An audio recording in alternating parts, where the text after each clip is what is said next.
Good afternoon, everybody, and welcome to this, the final live safari of the year 2015 Anno Domini. My name is James Hendry. With me is Tebs. Hello, Tebs. There is Tebs' final thumb for the year. And in the final control, we've got Louise on her final drive of the year, Geraldine in her final drive of the year. And joining us back from leave, hell of a day to come back from leave, is Jamie Patterson. And she's being driven by, well, no, she's actually doing the driving. She's being filmed by Brian.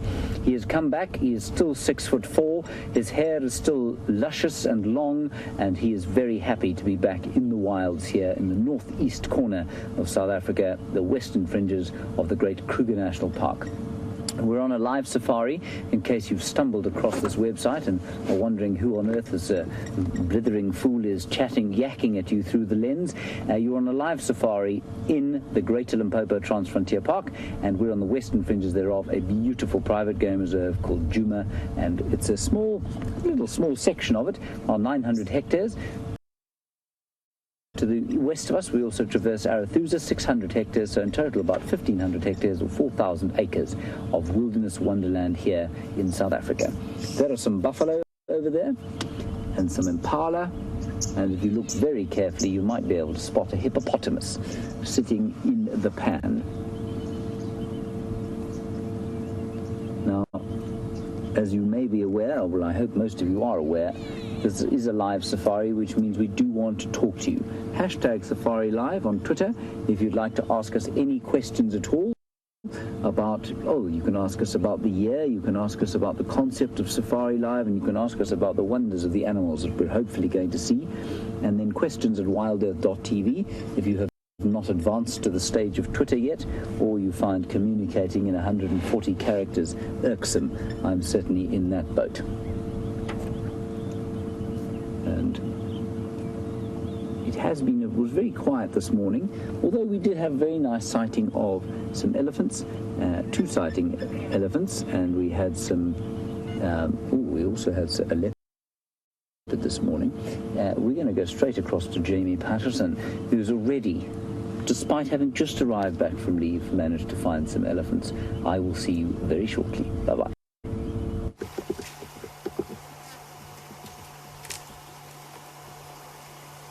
And a very good afternoon, and what a wonderful way to start my first drive back than with one of my favorite animals to see. Some little small family herd of elephants desperately trying to make the use of quite a tiny patch of shade, which I've managed to do, but unfortunately poor old Brian, who's also back from leave, is not. I've managed to position myself perfectly sitting in the shade, and poor old Brian is baking in the sun, but it is wonderful to be back, and I'm very, very happy to be out and about, seeing some wonderful creatures once again. Are you going to come this way, Ellie, before I reposition? Oh, what you up to? Like a young male. There's Mom there. There's also a 2-year-old calf, or what looked like a 2-year-old calf in there somewhere. I must say that the change, I'm sure this is becoming a constant theme for all of the drives, but being away just for 2 weeks, I went back to Johannesburg, and coming back, and I know that Brian's picked up on it as well, it is so frighteningly dry. I have never ever seen the bush look like this in December. I don't ever remember visiting around this time of year and seeing it look like this. There's no grass, the trees are starting to wilt. It's actually quite terrifying. Even for big animals like elephants, they are starting to show signs of quite serious stress. Notice some of the males looking very thin. You're just going to have to keep hoping that the rain is going to come.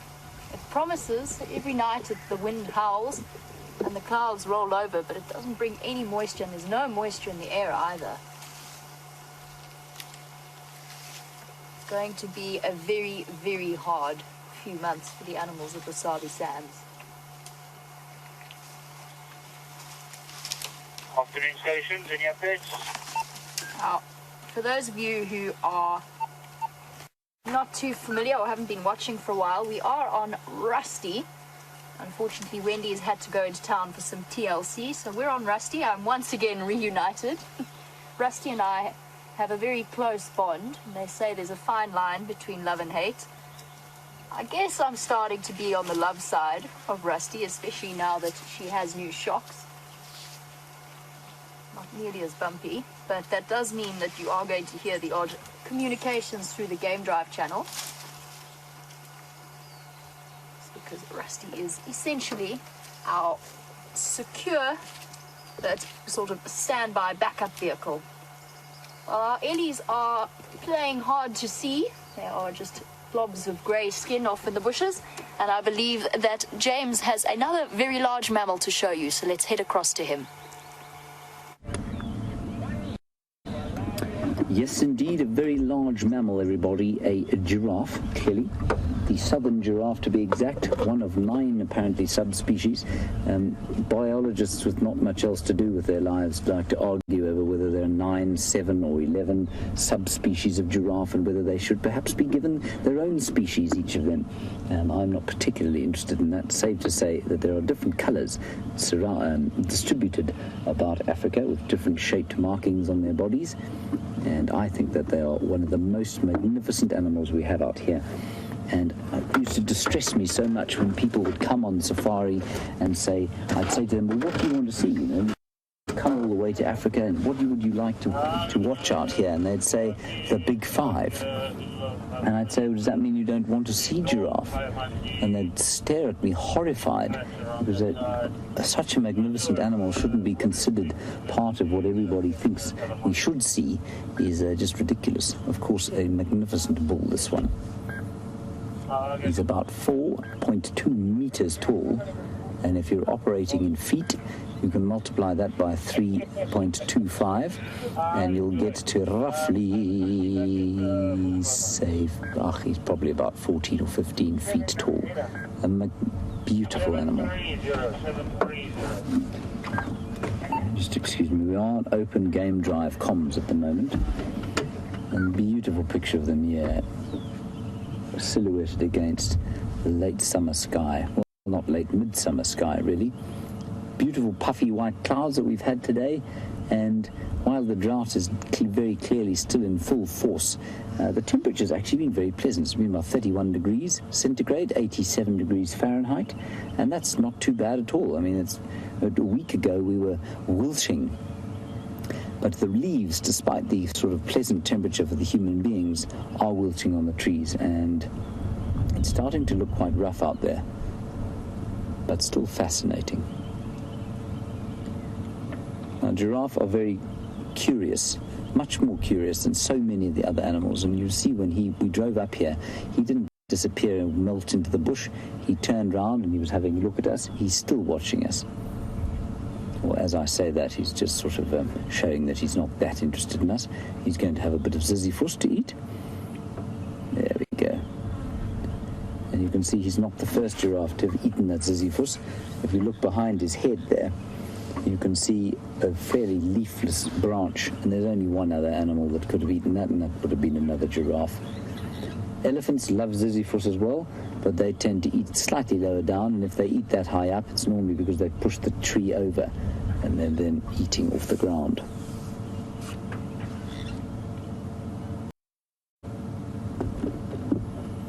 He's not paying a great deal of attention to his eating. There's a gentle southeasterly breeze that's blowing these puffy white perfect clouds over the top of us, and that's keeping the temperature relatively pleasant. But there is no hope of rain at this stage. Giraffe obviously are also very aware all the time of what's going on around them, so he'll be staring down into the drainage line there just to check amongst the thick bushes and trees if there isn't perhaps a lion lurking, and he'll just keep looking all the time. And with the vantage point of height there, obviously he has a very wily character to try and get hold of if you happen to be a lion.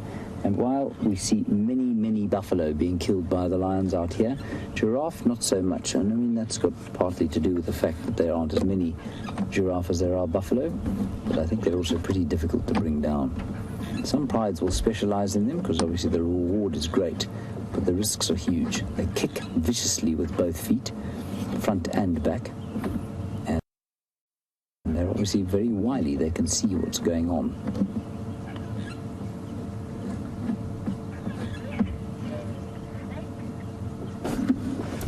I've just got a little struggling with my comms here. Jamie has found something also long, quite thin, and reptilian. Go and take a look.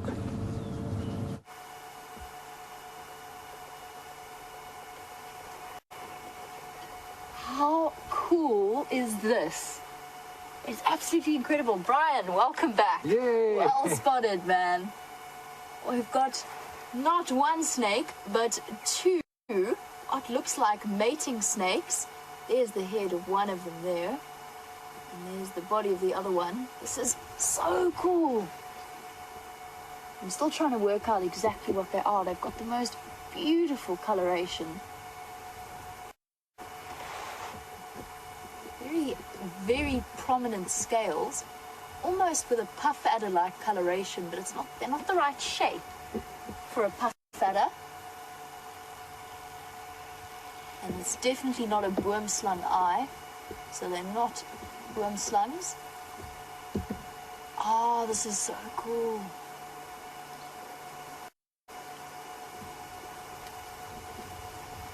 Let's try and get an idea. Let's watch that one moving.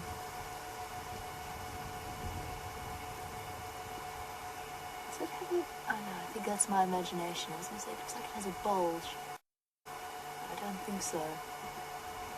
Hello, buddy. They're also sheltering in the shade, and an absolutely brilliant spot from Brian as we were driving past, away from the Ellies. I said that they were mating. It's quite hard to tell. They definitely joined together. I can see two separate shapes. Oh, there we go. What a beautiful snake.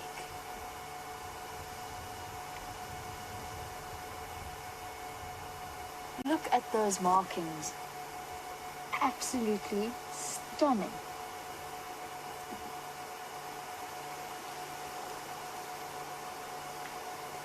There are some snakes in the world that are absolutely breathtakingly beautiful.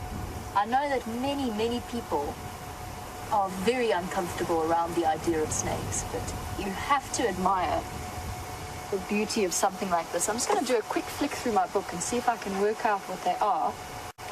I had a thought that maybe they were vine snakes. There's definitely some coloration differences, but I'm pretty sure that they're the same species. The one is just, I think, larger. The scales are slightly more prominent. Let me just double check. Try and work this out. Otherwise, you might have to do a jump off and have a really close look at them. I'm thinking vine snake. Nope, eyes are wrong.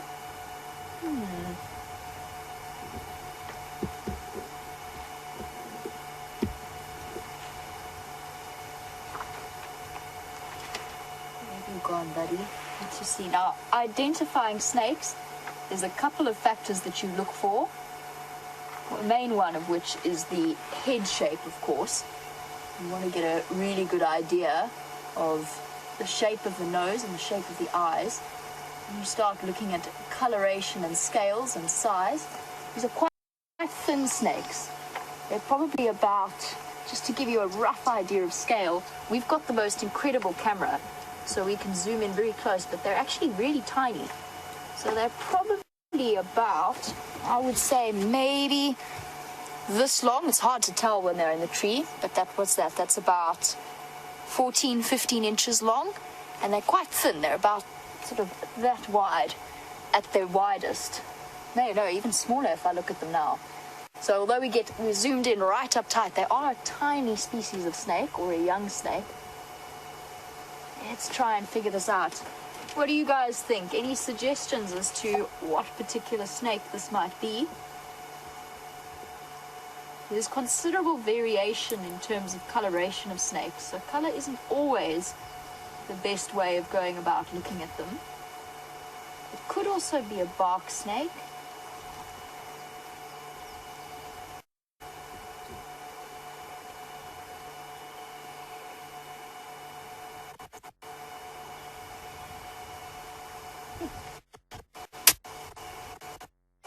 Wow, what a wonderful way to start my first drive back. Really special. And thank you to Raisa and to Donna and to Louise and Joanna, all of you who've been welcoming me back. It is great to be back. I'm very happy and I'm very chuffed to start out our day like this. Really fascinating stuff. The one thing that this weather does mean is that it is really good for things like viewing snakes, because the vegetation isn't nearly as thick as it would usually be, and we have a chance to spot and observe moments just like this one. I'm still trying to see if there's actual mating going on. Very difficult to see, and I think we might actually be looking at a bark snake. Where did my picture go? Right again.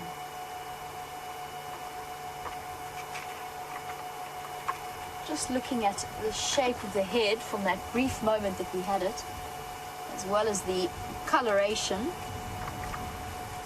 And bark snakes are, of course, first of all famed for their beautiful, clear, distinctive markings, but also, as their name suggests, do like to spend time in trees. I think that's a possibility here. The only thing that's putting doubt in my mind is the paleness of the underbelly. I'll just do some double checking, but I think we might be looking at two bark snakes, which would be right. They were just on the border of their distribution. And such pretty snakes.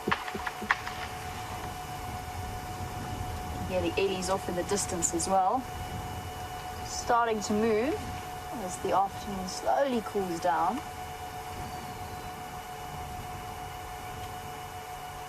Look at that camouflage, incredible.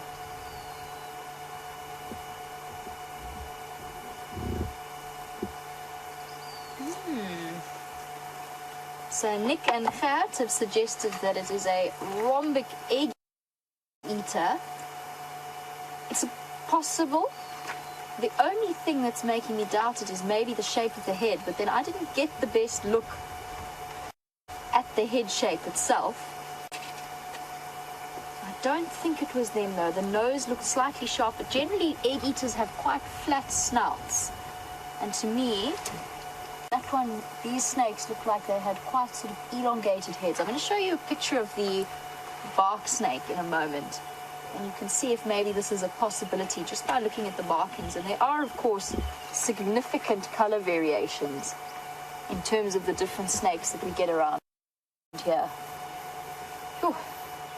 Brian, are you feeling the heat like I'm feeling the heat? I think Joburg's made me soft.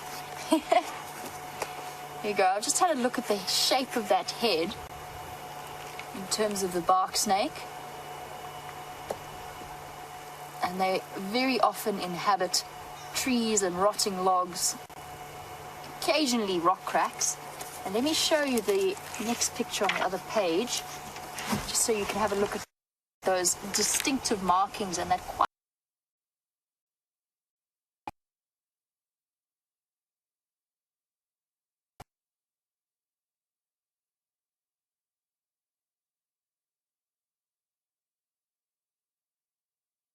it's not the rhombic egg eater, but it is a typical egg eater shape of the nose. It's quite rounded and blunted with very large round eyes, which wasn't the impression that I got. It wasn't the one that I think it was. And the rhombic egg eater would be one of the most common, but I think we're looking at bark snakes. When I have a moment, then I will go off. In fact, I'm going to jump off quickly and just see if I can get a good view of their heads. Don't want to disturb them, obviously.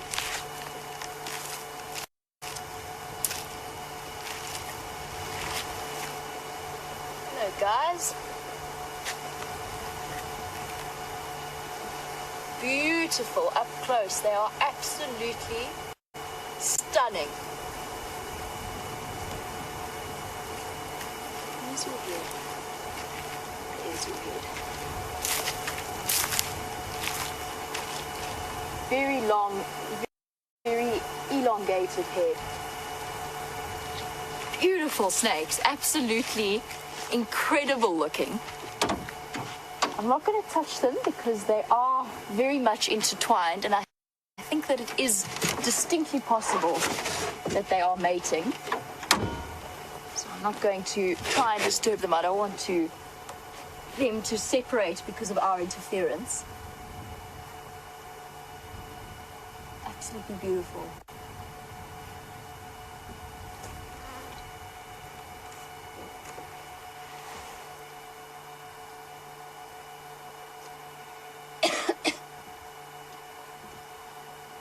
Mind you, that nose is actually quite rounded. So there's a possibility there about the egg eater being correct. Now that I see the face in that at that angle, there is actually a roundness to the nose. You were right. They've got round faces and very wide eyes. Now I know that Charlene and some others have actually asked me whether or not I'm not certain there's not 3 snakes. I'm not certain. I've only seen 2 distinct heads, but it's entirely possible that there's a third. Brian, what do you think? Have you seen a third? Could be. Not sure. It's sort of it's a bit of a confusing jumble there. There's definitely 2, but there could be 3. Let me try and see. Oh, they're beautiful snakes. That's definitely number 1 and number 2. But maybe there is a third, which makes this whole collection quite confusing. It's very common for snakes that are mating at around this time of year for there to be more than one male attempting to push the other males out of the way. But this is a very peaceful, very subdued moment. And obviously being the ectotherms that they are, they've sought the shade. This is the sort of the time of year where snakes can actually really overheat themselves. And they're very, very careful about basking out anywhere near the sun at this time of day. There is a slight roundness. Come on. Come on, buddy. Have a look at us, please. Please give us a look. That's it. Almost. Almost. Ah. Shy. Camera shy.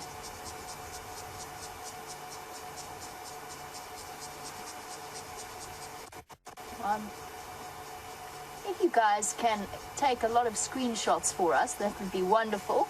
Then I can go back and double check on what I think that this ID is without spending too much time looking in the book now. And just for those of you who are wondering where we are on Djuma and Arathusa Game Reserves. This is for new viewers, and for regular viewers, we are on the road known as Pangolin Road, I think it's called. I'm having a moment though. Hold on. I'm rusty. I'm as rusty as rusty. Where are we? Yeah, we're on Pangolin. We are on Pangolin Road. You'd be surprised how little moments of memory slips happen when you've been on a 2-week Christmas holiday. Sure.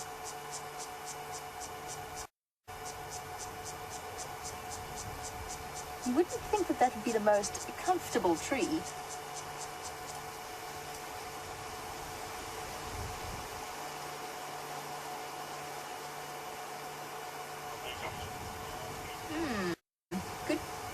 Good observation from Tom in Dallas. So Tom has suggested that the dark triangle behind the head suggests the possibility that it's an adder, or part of the adder family. But the body shape also, I agree with you, Tom. The body shape is rather narrow for an adder, but possibly one of the night adders. Let me have a double check. Have a look. I mean, adders typically have got that very, very distinctive head shape. So Tom, I know that you suggested it could be a night adder with those beautiful patterns, those really, really distinctive markings. And night adders do have quite large round eyes and a slightly flattened nose shape. The patterns are not ones that I've seen before on night adders, but that doesn't mean anything because patterns differ. Hello, yes, please look this way. Still that very rounded nose. Night adders have a slightly upturned point to the tip of their nose, and they also sometimes have a sort of a pink flush around their cheeks. That does look like a possibility. Just the rounded shape of the eye, and I don't see that upturned. But a night adder, those markings would be about right. Night adders are small, and they do have a more slender body than the rest of the adders. Things like gaboon adders and puff adders are very, very bulky snakes, but night adders, because of their nocturnal activities, are actually slightly more, what's the word, streamlined. If it is a night adder, it would make them one of the more dangerous snakes. There's that dark V, they've got that very clear symmetrical triangle that Tom was talking about. Maybe we do have an answer. Also got some confusion. I've got a picture, but that is that distinctive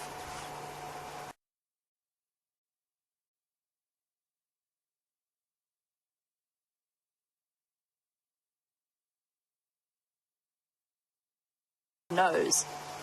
Looks almost like it's ever so slightly turned up. It does have a large round eye, but those eyes seem to me, the snake that we're looking at seems to sort of bulge out a little bit more. I still think, for those of you who were wondering about whether or not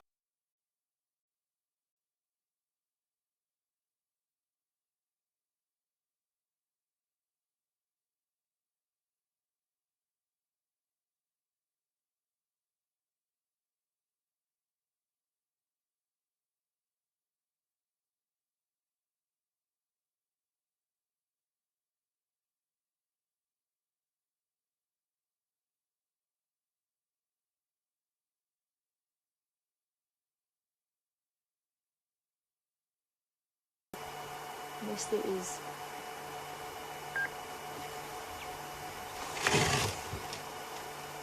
Here's the tip of the tail. And amazing how they've found a place of comfort like that in an acacia tree. It looks like, it's hard to tell because there's not much on it, but it looks like one of the red thorn acacias. Those distinctive, very white, very long thorns that have provided the snake with a perfect place to sort of drape itself around and still be protected ever so slightly from things like birds and other mongoose snake-eating creatures.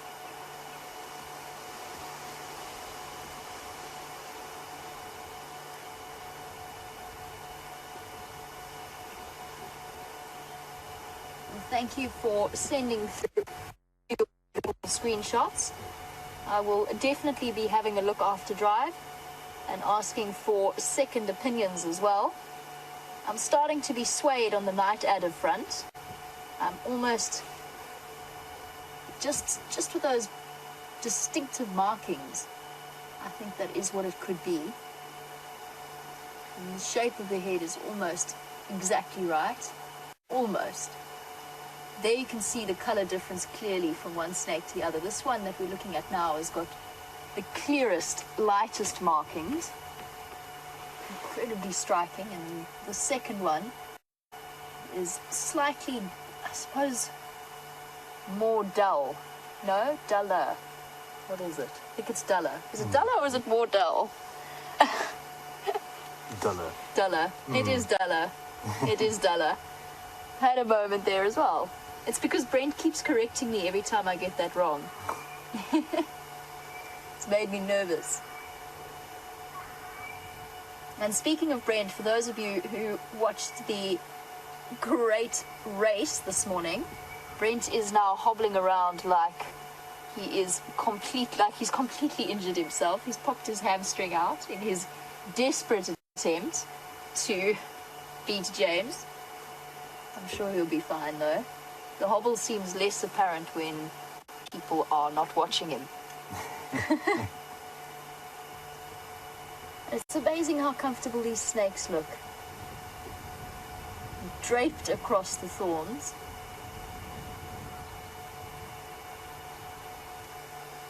I don't think I'd choose that for my afternoon resting place, although at this point that level of shade is distinctly appealing.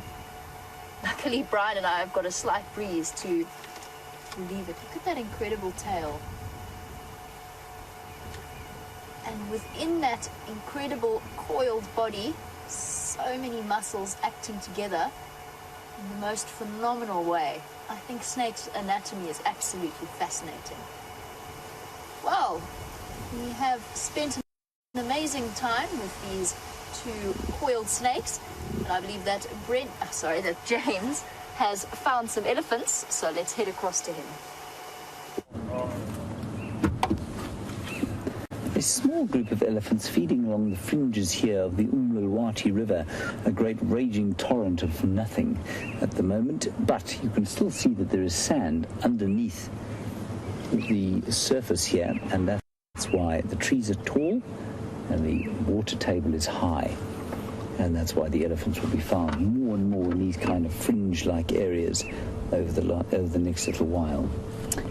There are some more just up here, and I can hear them rumbling at each other gently. Oh, I've no doubt that's not what it sounds like to them, but to our ears, which don't hear in the same frequency, that's what it sounds like. They're very relaxed, which is wonderful. We had heard this morning that was a little bit nervous of the vehicles, and that always makes me feel a bit sad that we haven't, by this stage, managed to convince all the elephants in the area that we're not a threat at all.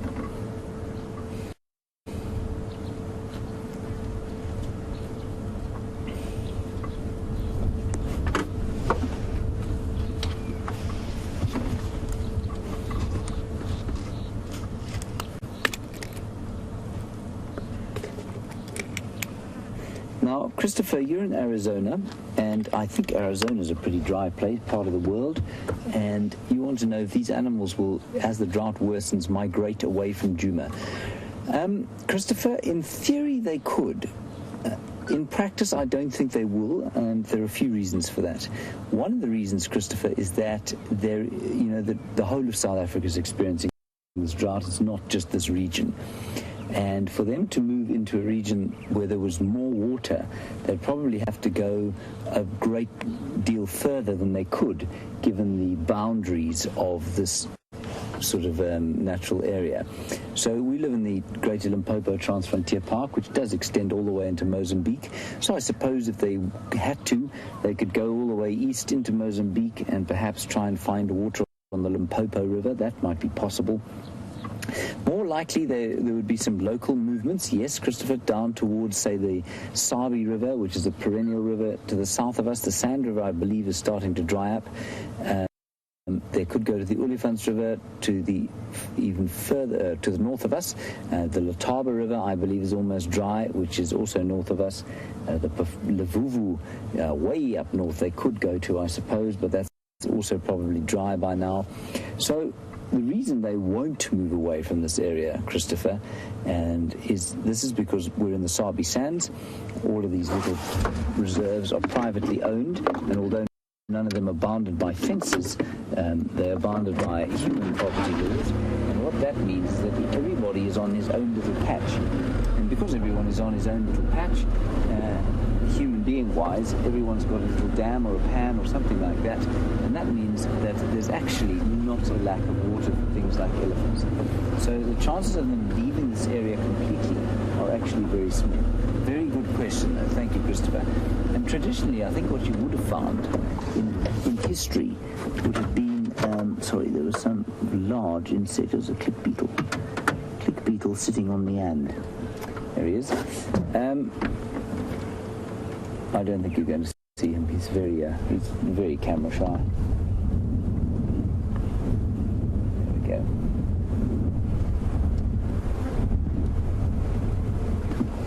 So traditionally, I think what would have happened, Christopher, is while we watched them grazing or browsing down this drainage line, is that in the summer months they'd have been down here, where they are, probably concentrating on the rivers, but sometimes away from the rivers. This is before man put dams all over the place. And then, so we're talking sort of 300 years ago. And then for the winter, I think they would have headed towards the mountains, west into the mountains. And they are now, of course, bounded by probably about 5 million people who are living on the borders of the Kruger National Park and in villages quite thickly populated. And the chances of elephants getting from here to the mountains are obviously negligible. It's not going to happen. So they can't migrate. They can't do that sort of, it's essentially an altitudinal migration where they went higher up into the forests around there and into the more lush vegetation where the source of the rivers that flow into this area are. They can't do that anymore. And so these dams kind of see them through. But it's a very interesting discussion, and there have been huge amounts of talks and research done on elephant movements and what do we do about all these elephants? What do we do about all the people on the side of the reserve? Because, I mean, as much as elephants need water, so do human beings. So this drought is going to affect the human beings in this area probably far more than it's going to affect the animals, because there are 5 million people, like I say, living in rural villages without any form of reticulated water. Our delightful government has failed completely to provide that in the last 20 years or so, and that means that there are dams and boreholes or aquifers that people depend on, and if those go dry, people are really going to suffer out here. So this has always been a fairly water-stressed area, but we'll see what happens over the next little while as to exactly how water-stressed it's going to become. I think elephants in many ways mirror human beings. Certainly human beings, or in this case, mirror image human beings. Before the advent of sort of human settlement here, permanent human settlement, and before they managed to sort out issues with the tsetse fly and sleeping sickness, what used to happen was that humans would come into this area in the winter when the disease wasn't so bad. I'm just going to speak a little bit more quietly now. You probably can't see where you are.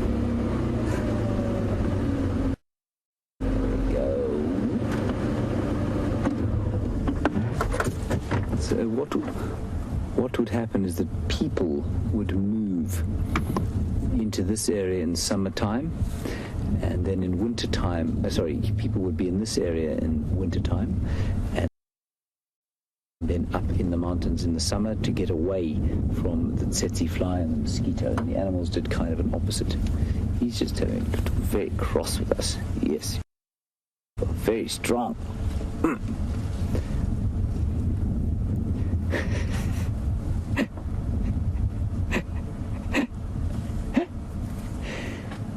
Don't worry, old fellow, you will be very intimidating when you're an adult, just not quite yet. And, of course, if you drive through these rural villages, as Louise was just saying, she had to go to town yesterday and came back again, and she just said that the cattle, and I think I discussed cattle yesterday with you. The cattle out here, which represent so much of the wealth that people own out here, and by wealth I mean that in the loosest possible terms. People are not wealthy out here, and those cattle are really starting to struggle. The grass is simply not growing. This is from years of kind of range rangeland management techniques that are simply not suitable to the number of people and cattle that there are out here. And the cattle are going to start to die soon. So it's a real, I mean, while it's an issue for us here, it becomes an issue, the people tragedy of a drought like this becomes an issue, of course, because there are people living on the edges of the reserve, and they affect the reserve deeply. Very nice driving along here in the shade.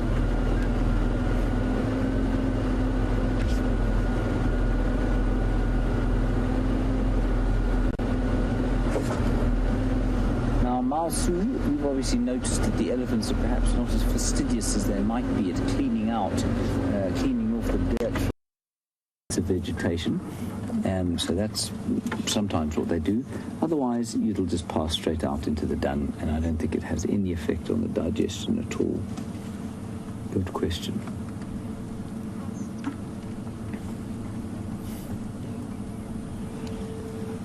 It's amazing how you can be around elephants and they can make you feel absolutely terrified, or they can make you feel completely peaceful. And at the moment, these elephants, along with the birds calling around us, the monarch butterfly flittering past us, and are making me feel very peaceful indeed.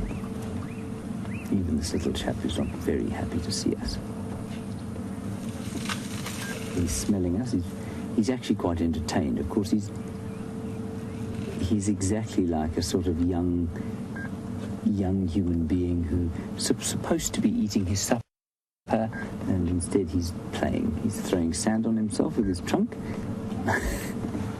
flapping his ears and being thoroughly entertained by the human beings. And you can just see the little swellings underneath his eyes, and those are his permanent tusks erupting. You can see that they're about to pop out. He's just having a good time, and his mother's saying, eat now, because when we move, you're going to be hungry. And so now he's pretending to eat, but actually he's just watching us carefully. Isn't he sweet? Nice. Look at him playing.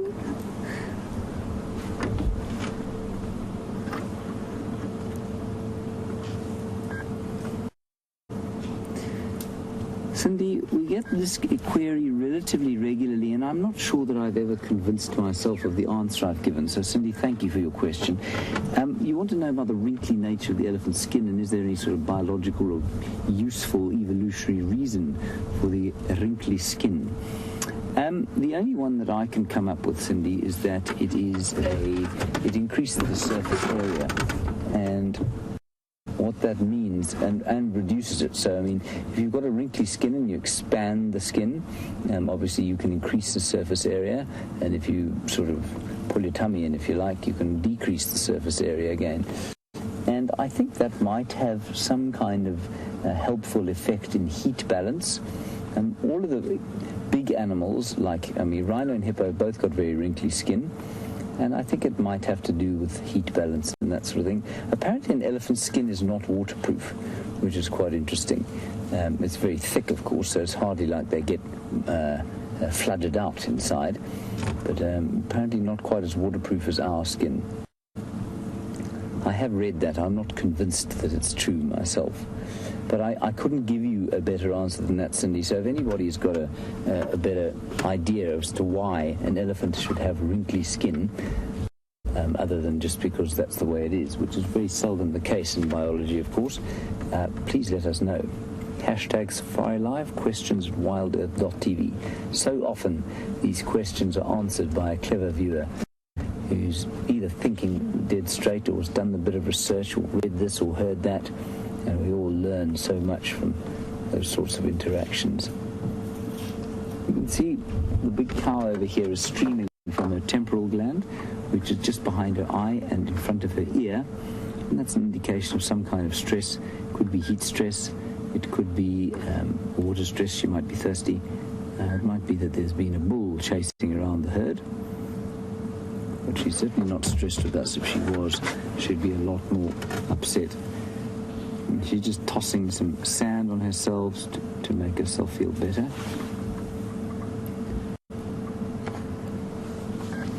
James, I lost your question a little bit as I was going along, but I think I got it right, so I'll just quickly check. I think, James, you're asking about the spikes and thorns that they eat and how they don't get hurt. Another mysterious thing. I mean, certainly on the trunk, they have very thick skin on their trunks, and I think your question was on younger elephants. Do they have a harder time than older ones? I'm sure they do to start with, but I think very quickly they form the calluses and hard bits of skin that they need. I've certainly, you don't see young elephants being cajoled into eating ziziphus bushes, until they've toughened up. So I'm sure they have a slightly harder time, but they're born with pretty rough skin, they're born with very thick skin. And this cow's watching us too. She's interested in what we want. Young cow. And I can tell she's watching us simply by the fact that she puts her trunk, she doesn't do very much with it, and she keeps one eye facing towards us. The rest of the herd has moved off ahead. I'm just going to move a little bit closer and see if we can't get an overview of the rest of the herd. Just a small herd. There may be some more off there. And sooner or later, the biggest cow in this herd is going to give the order to move on, to try and find some water. And then they will just go. They seem to be crossing out.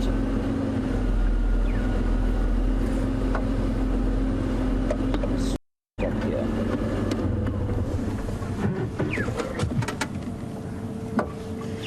Now, Jan van Rensburg, you ask a very interesting question, and especially interesting given the amount of time we've been spending with the hyenas of late.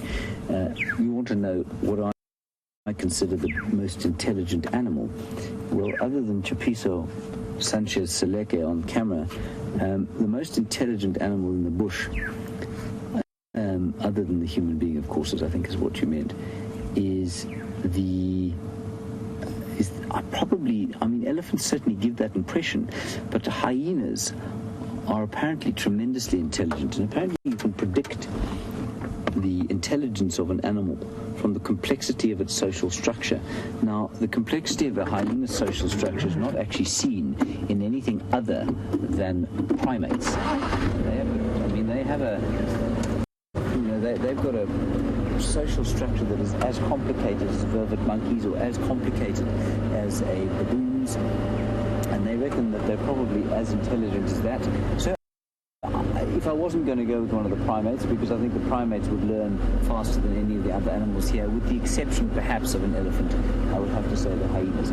But if you wanted kind of human-type intelligence, I think you'd have to go for something like a baboon or a monkey. Baboons are highly intelligent. They learn so fast. They're really, really clever. He's a little bit cross.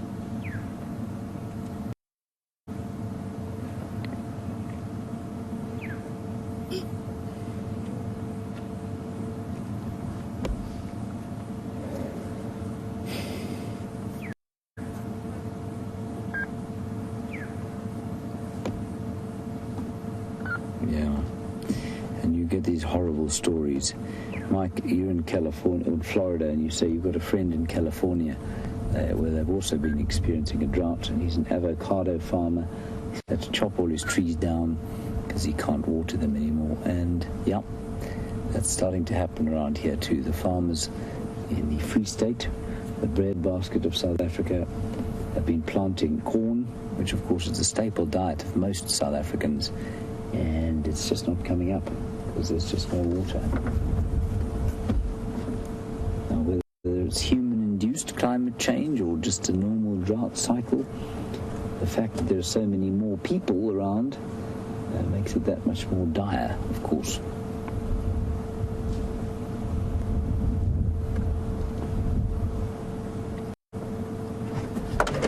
But as I've said, this ecology is massively, massively resilient. It's going to be fine.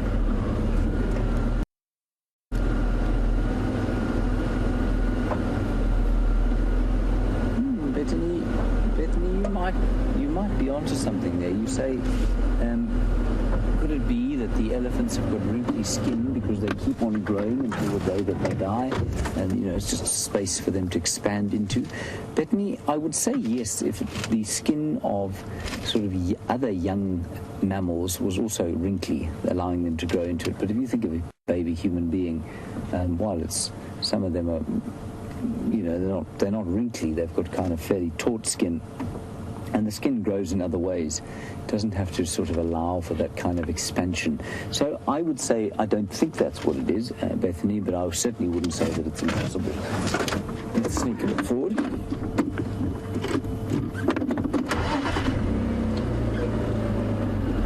Here comes this cow here. Now she's watching us carefully. And I'm just going to wait here because I think she's going to want to follow the rest of the herd up this path. You can see the path leading gently up there. Or maybe she'll take another route. Just try and hear her move. See if you can hear her moving.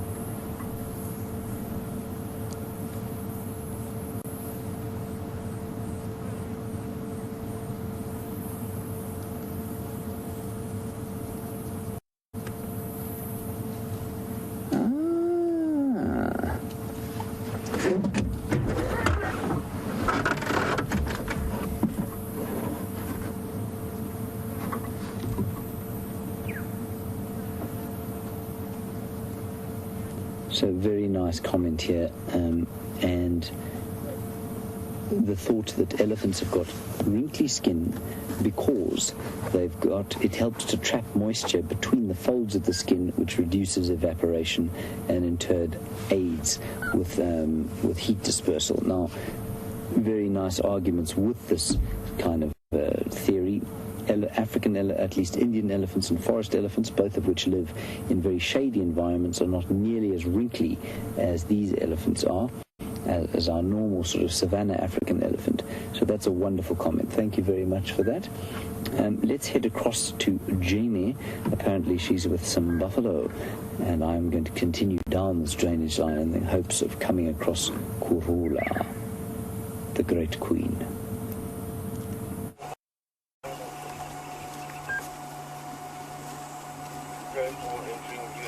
I think that Brian has brought the luck to us because we've just bumped into a fairly small, from what I can see, breeding herd of buffalo.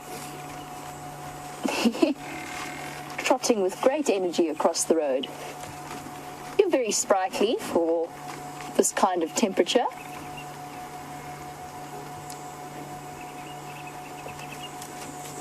Interesting, we've been sitting with them for 10 minutes and just something ever so slight spooked them. It's nice to see them though, and it's actually really nice to see that they're not in...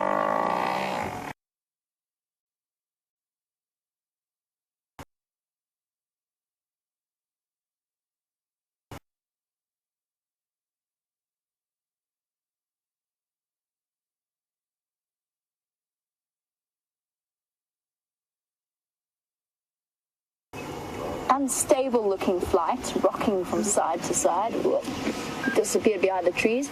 There's also, I've just picked up, there's also what looks to be like a pale, oh no, it's not a pale warburg, it looks like an African hawk eagle. I wonder why they're all here. Sometimes they're the first, these sort of smaller birds of prey are the first to spot things like leopard kills, so we better keep our eyes out because this is exactly where Karula was. I know that James is scouring the Milwaukie, and I've returned to where she was last seen this morning. Let's see if we cannot figure out where she's gone, although I think that those birds of prey are just a coincidence. I think that they're using the hot air thermals as they tend to do. Hello, Buffs. Girl, did you get left behind?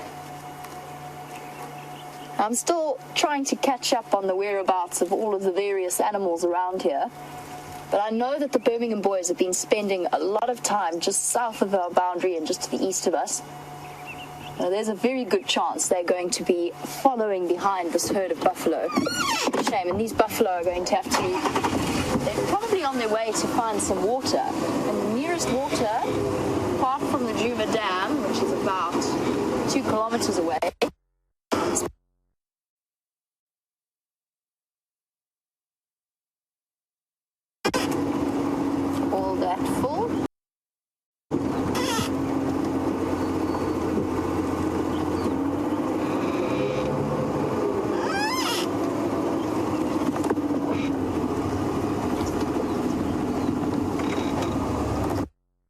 sorry we lost you a little bit for a brief moment of signal drop. Let's see if we can catch up with these buffalo. It's a tiny breeding.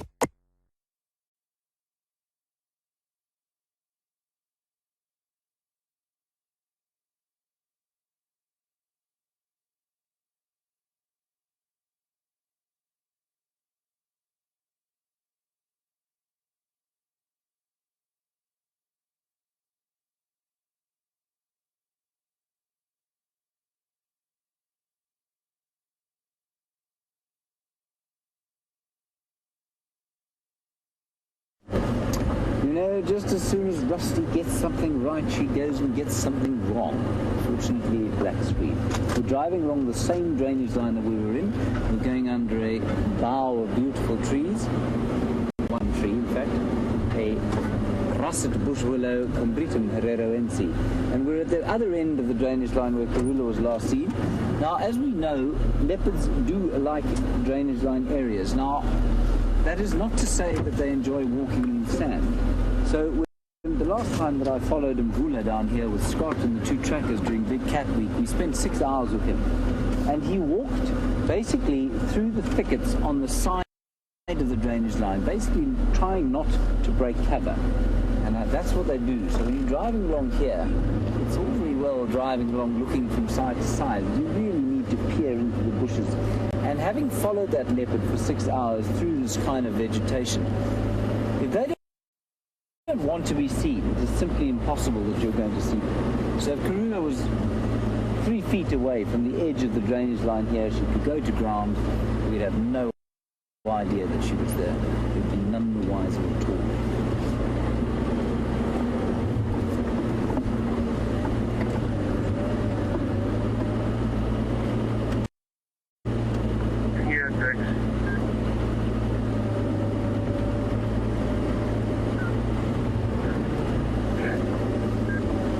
Very nice question, and it's going to require a bit of explanation before I can answer it, just for those who are not perhaps as ophthalmologically minded as you are. Larry, you want to know, even though elephants have got eyes that are so far apart, is their vision still binocular? Now what that means, everybody, is that do they see, basically the question is, do they see in 3D, in 3 dimensions like we do, well, like some of us do? And the answer is no, probably not. In fact, almost certainly not. The animals that see in 3 dimensions have focused 2 lenses on one image. And animals, obviously, with their eyes on the sides of their heads can't do that. They need to look from side to side. And you'll find that the predators, which need to judge distance a lot better than, say, the herbivores, they tend to have binocular vision. And those that don't have the herbivores have got their eyes on the sides of their heads, don't have binocular vision. Now I know about this because some predators with eyes on the front of their heads have monocular vision like a herbivore does.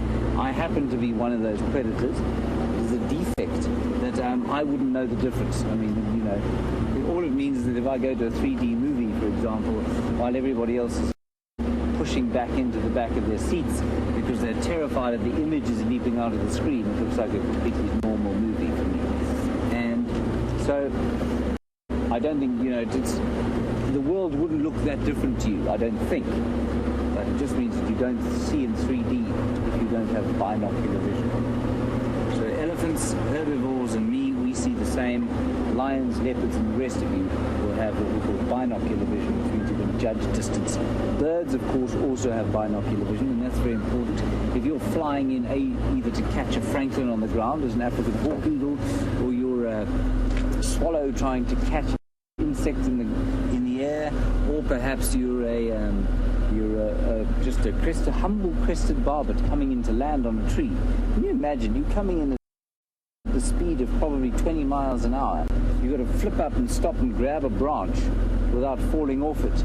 You need to have an incredible sense of distance and depth of perception. And so that binocular vision is absolutely crucial. A bird with monocular vision would very soon concuss itself and die.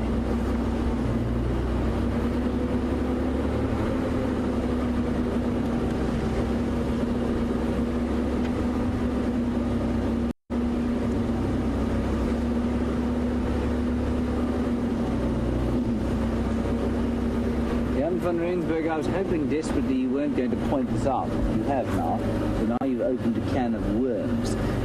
You're saying, don't I find it interesting that the fact that the two most intelligent non-primate species out here, the elephants and the hyenas, both have matriarchal societies led by females. And the final control agrees.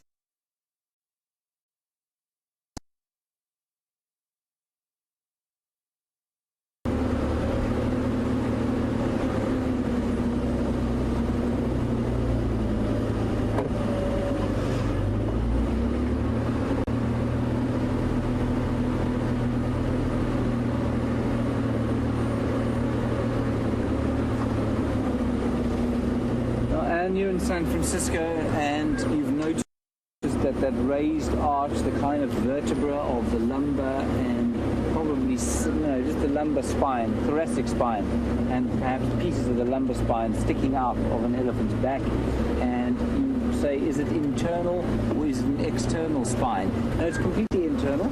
It just sticks out. It's exactly the same as if, some people have got a more obviously protruding spine than others. And so, it's just internal, and that's just the way it's kind of arranged. It does, I know exactly what you mean. It does look like it's kind of almost tacked onto the outside of the body, but it's absolutely internal. Oops. This is actually quite interesting. Although I've nearly got her stuck, it is quite interesting.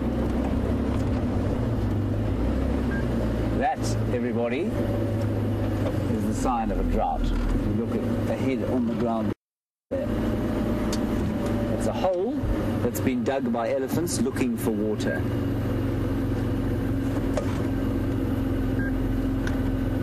I didn't seem to find any though.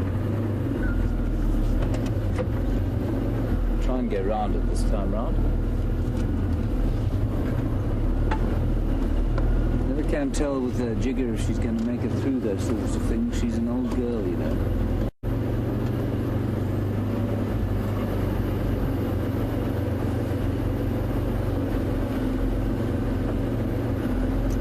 Last time I saw Mvula, when Scott and I were following him, he ate a tree monitor just over here, just up here.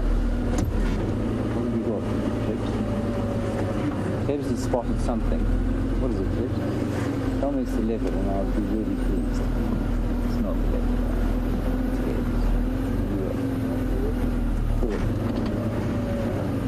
It's Say when.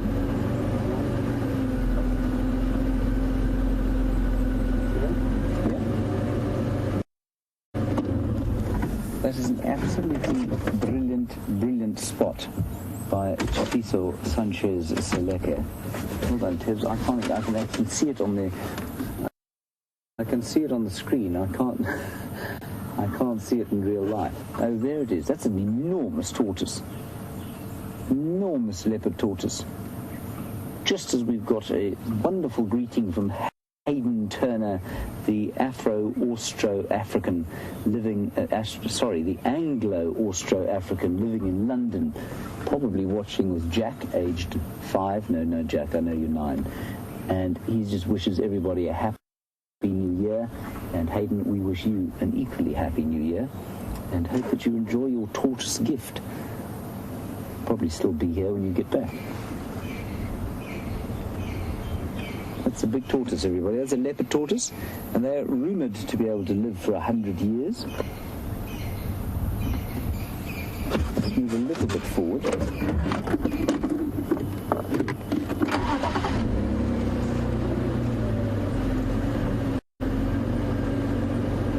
we go. He's making his weary way up the bank. Exhausting, doesn't it?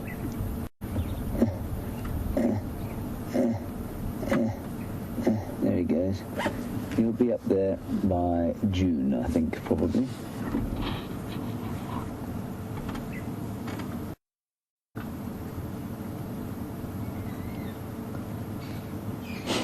He's climbing up the roots.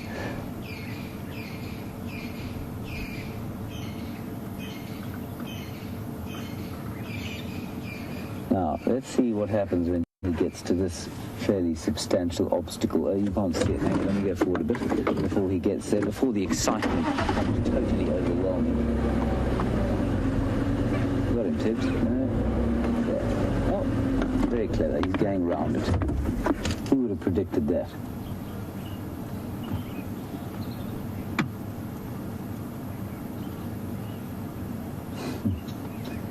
Slow and steady.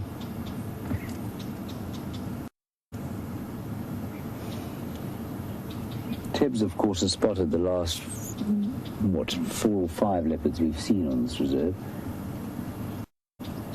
And so when he said stop, stop, stop, I thought, there he goes again. Still, it was a very impressive spot of the leopard tortoise.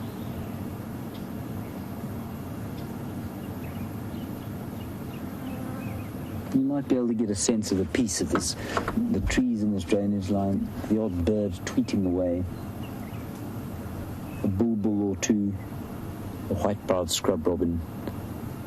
Sounds like a collared sunbird, just a very slight strident whistle.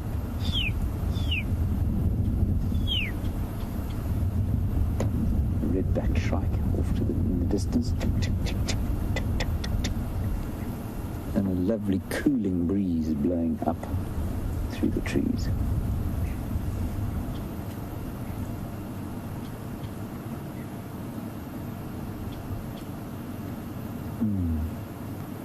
Very pleasant.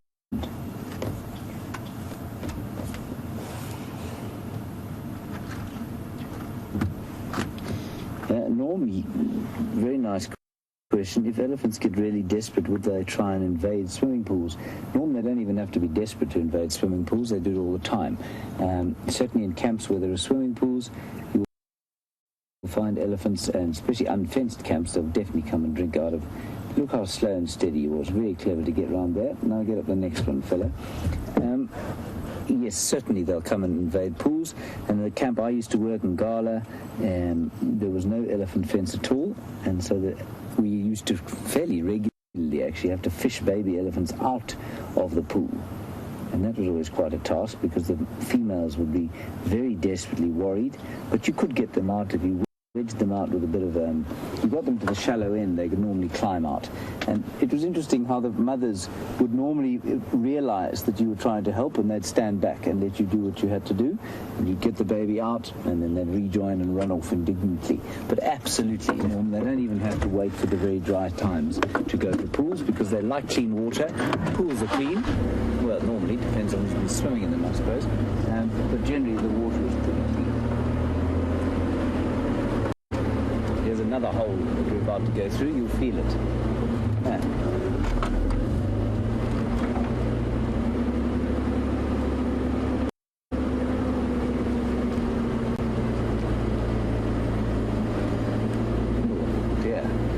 Fiona, very good question. Maybe you can supply me with a few more examples. You say you've seen owls and other birds or other animals survive very well with monocular vision because they lose an eye. Very good point. Certainly dogs and cats can do it because they don't have to hunt anymore. I think you'll find that they probably can hunt to a certain extent. An owl, of course, judges distance with its ears, almost as much as it judges distance with its eyes. So that could be a possibility there. I don't know. Can you think of any other animals in the wild that should have binocular vision that has survived with monocular vision? That would be fascinating to know. But an excellent question. I'm trying to think of some now. I've seen many, obviously, domestic animals with only one eye. I can't think of a bird that I've seen out here with only one eye.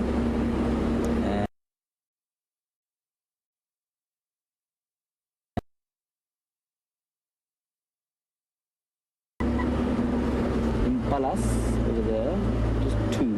Now the reason I point them out to you, of course, is that we are into the area where Karula was supposed to be.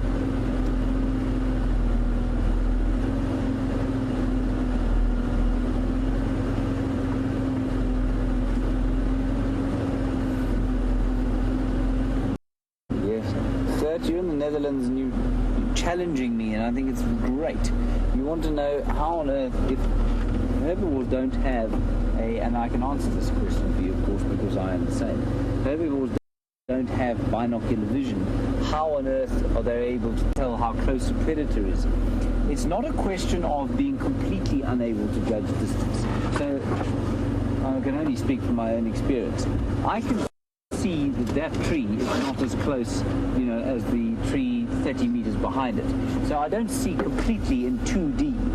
But at speed, well, I'll tell you what does affect me. If I'm playing sport, for example, with a ball, with a moving ball, if it moves at one speed, I can see it fine, but as soon as the speed starts to change, so if you're playing tennis with somebody who's putting a lot of topspin on the ball and then cutting it and putting a lot of backspin, I will struggle to pick up the distance and time, or the speed. I'll struggle to pick up how fast that ball's coming, more than you would. And I think it's the same out here.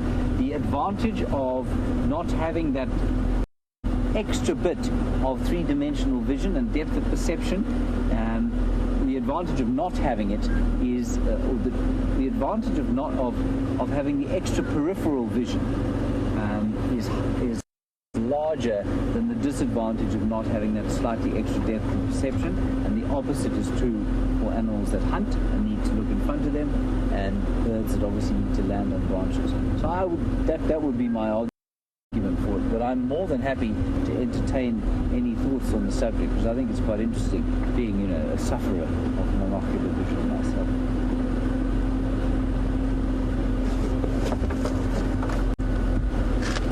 Right, now Karula was very close by here this morning. Craig says that there have been lots and lots of vehicles driving up and down the road. We're right near the southern boundary now, so we're just going to very gently ease our way along here, see if we can see some tracks. There have been elephants and buffalo up and down here, so Karula could well have lain down, dragged 4 impala through here, and we still wouldn't know the difference, because we wouldn't see the tracks.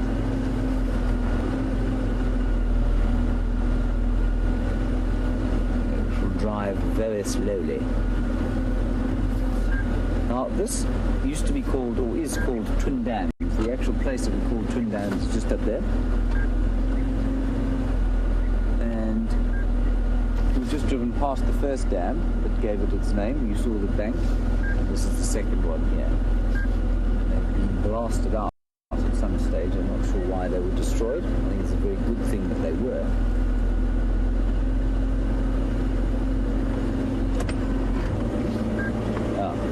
I'm not hearing. Oh dear, I'm plugged entirely.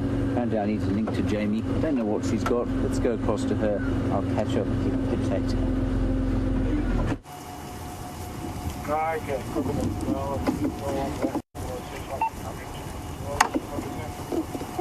Sounds as though James got so enthralled in his story that he forgot to mind his earpiece there for a moment.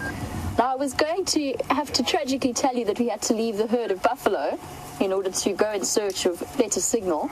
But as it happens, I think we found the last sort of half of that herd, making its way across from Torchwood and where the Birmingham boys have been hiding, across into Juma, and very much on a mission.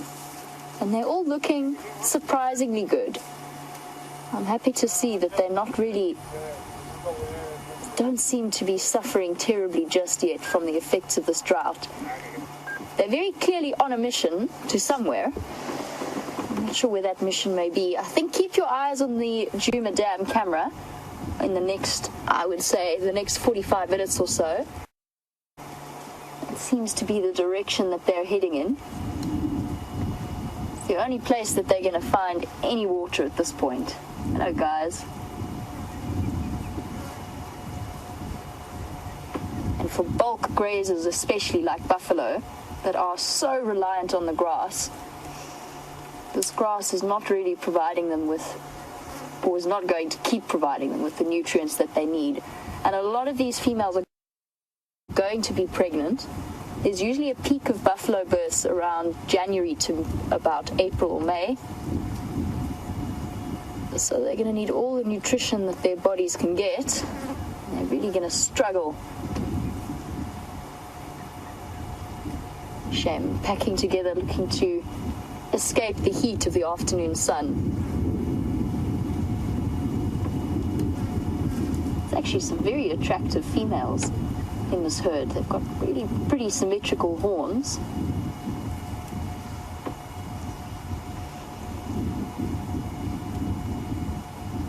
A couple of sub-adults from last year. This is a very tiny splinter group. There must be really only at maximum 20 of them.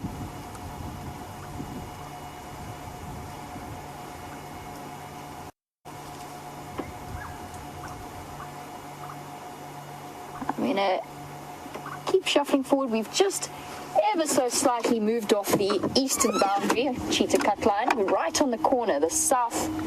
Hold on, let me think this through. Southeastern corner. Even my directions have gone haywire after a 2-week break. So in the southeast corner, the Birmingham boys have been sort of around in this arc behind us, and there's a very, very good chance that they're going to come follow through, I would think. I haven't obviously been completely up to date with where all of the animals are, but I do know that the Birminghams have been pretty much isolated to that area recently. A buffalo. Shame. Supplementing their rather poor diet with some leaves as well. Nope, they are on a mission. And I think if we follow them any further into this block, they're just going to keep moving ahead of us. And generally you find with animals and with sightings, it's not necessarily that they're running away from you if you are in their personal space or if you're pushing them a little bit too hard. They're not necessarily going to go galloping off, but they will just keep moving further and further into the block. They know very well how to get rid of cars that are following them if they don't want them. So we'll leave them be.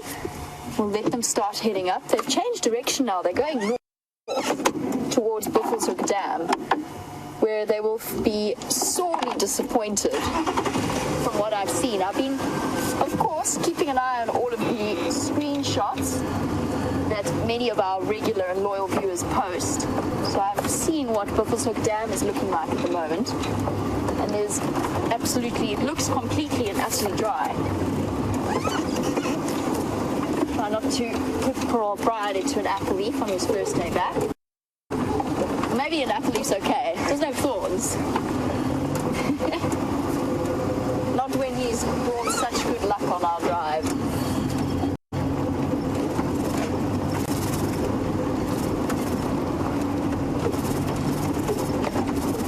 And it's been very, very entertaining or very interesting being out on my first drive, on my first day back, and just patrolling all of the boundaries of Djuma and really getting to see how incredibly the landscape has changed in just the space of 2 weeks.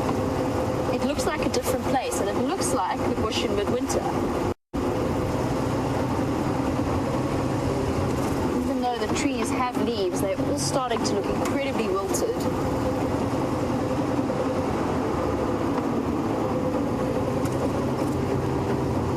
But it does mean for our 3 young hyena cubs that it is bonanza time at the moment. The predators and the scavengers are going to have life much, much easier for the first few months compared to the various herbivores around the area.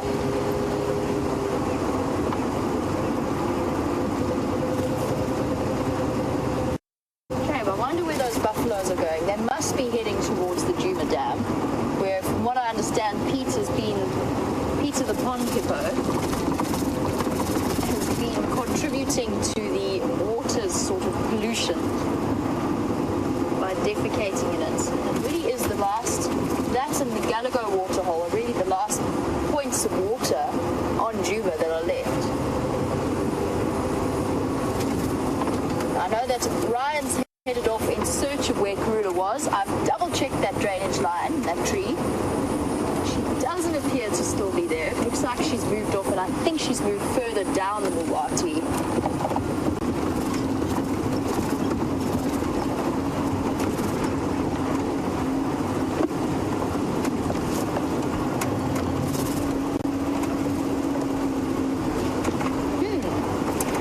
Now, chatting a bit about a leopard, and now on to a tortoise and the one that James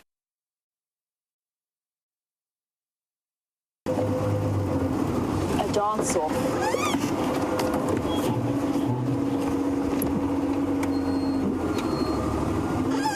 Won't go too much closer. Let's let them relax a little bit. Sorry, Ashley. I'll be with you in one moment, but there's nothing more entertaining than watching the slow dance of competing male Inyala.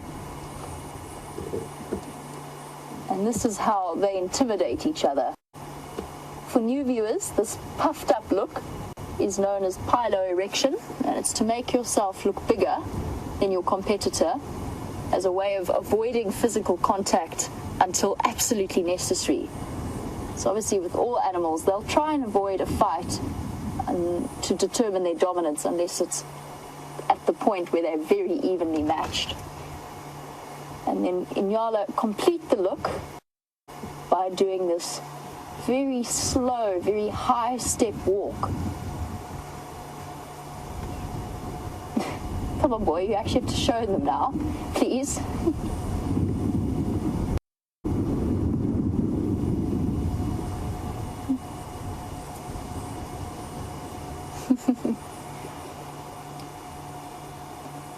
Now, of course, equally as important as intimidating your neighbor is making sure you get enough food. So this isn't too serious, it's just two big bulls puffing themselves up to intimidate each other. Now, John, who's watching all the way in England, John, I think you've asked a question that should be more addressed to the Inyala than to us. John wanted to know what it's like being in an area where everything wants to kill us. I think it's worse for the Inyala, pretty much. I'd be more nervous, or maybe Impala. Impala must live their lives in constant nervous state of fear. But John, it's not really that everything wants to kill us out here. That's the amazing thing, is that pretty much everything out here recognizes us as their mortal enemy. They're comfortable with us in the car, but if I were to step out now and walk towards those Inyala, they would immediately start to run away and be much more on edge. It is the bipedal form that thousands of years of evolution have taught these animals means potentially being hunted and killed. Things like elephants and lions, none of them will ever set out to deliberately kill you. The only difference really is at night, when predators become very different creatures. And that's because as humans, it's only in the last few years that we've evolved means of being able to outdo them in terms of night vision with our electric lights and torches and night vision. But before that, we were incredibly vulnerable at night. And really, that's the only time that the bush could even vaguely be considered to be out to kill you. But that, I think, is one of my favorite things about being out here, is that unlike in human-built cities, nothing here has any kind of malignant intentions. Everything is just entirely about survival. Hey, beautiful boy. And it's that natural cycle of life and death that you just have to accept. You can't love nature and only like the best bits of it.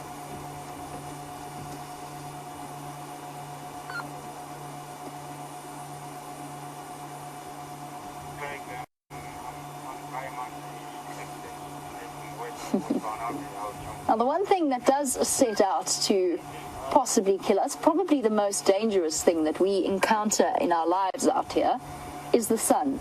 We spend a lot of time out in it, and obviously we have to be very careful with our skin. And I have a question that's come through about the particular hat that I'm wearing. And it is not an oilskin hat, no, it is a canvas hat. So, D. Chef, you were wondering that. You've been wanting to ask that. Oh, look at that beautiful boy. This camera is incredible. Look at the veins in his ears. You can see them standing out in the heat so clearly. He is beautiful. He really is a nice, spectacular bull, this guy. And you can see the ridges along his horns and the slight spiral turns to them. He really is a perfect example of a male Inyala. And John, you were asking about things that want to kill you. You can see how he's sniffing into the wind, those ears out like giant radar dishes. An animal that spends its life in a constant state, I assume, of nervous exhaustion, trying to make sure that nothing sneaks up on him. Very carefully sniffing the air. It's swirling a little bit. I'm trying to work out if he's smelling us or if he's smelling something else. But you'll generally find with animals like this, he's going to keep on moving into the wind so that he can smell any possible threat before it has a chance to surprise him. But what a truly spectacular specimen this gentleman is. Hey, gorgeous boy. Look at those ears. I think this is probably the most beautiful. It's difficult to tell, to judge, I would say. But to me, this is probably the most beautiful antelope we get. Just the striking nature of those white spots. He looks like he's wearing face paint, like some kind of tribal paint.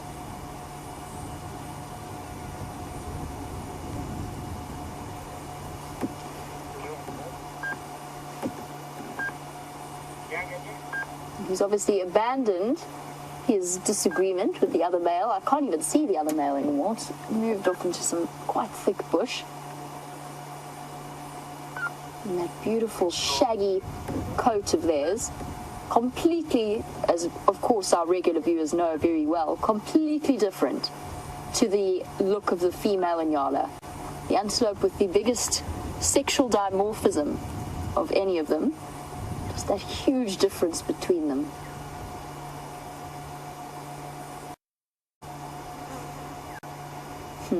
Now, before I went on leave, Andrew and I came up with a game, and that game, actually, I say Andrew and I, let me be honest. Andrew came up with a game, and the game was, what music do you think that animals listen to? And we had great fun driving around and thinking up all kinds of different examples for different species. So I can't remember all of them, but I think Impala were Spice Girls, and the viewers jumped on board.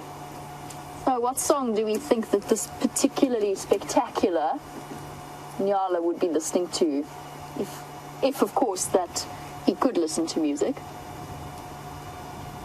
What do you think, Brian? I'm struggling with him. He's so dignified. Maybe some really... Some blues. Some blues. You think some blues? He's chilled. Brian's providing the beat.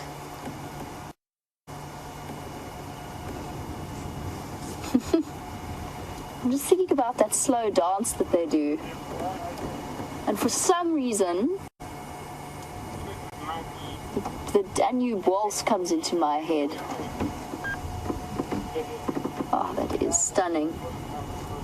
Now you can see he's relaxed the fur along the back, the ridge of his neck. It's still upright, but not nearly as puffed up now that he's no longer competing with that other male.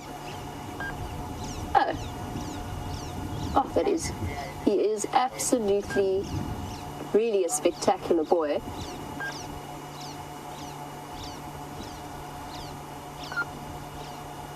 And those, interesting, I wonder why they evolved to have brown stockings.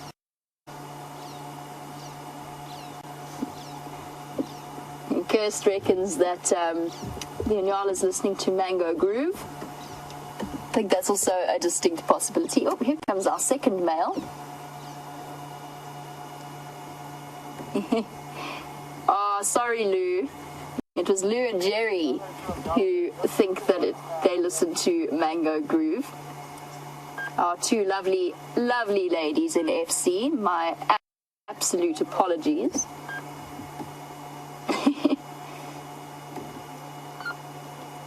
And he is also, they're two big males, and they'll spend most of the day in each other's company. It's always useful to have a second pair of eyes, and probably every now and again just puff themselves up and try and figure out who the boss is. But they're pretty evenly matched. I'd say they're roughly the same size. And you can see the ivory tips on their horns.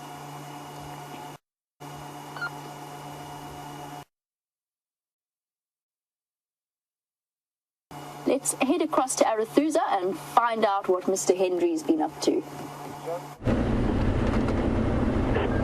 Well, we have come far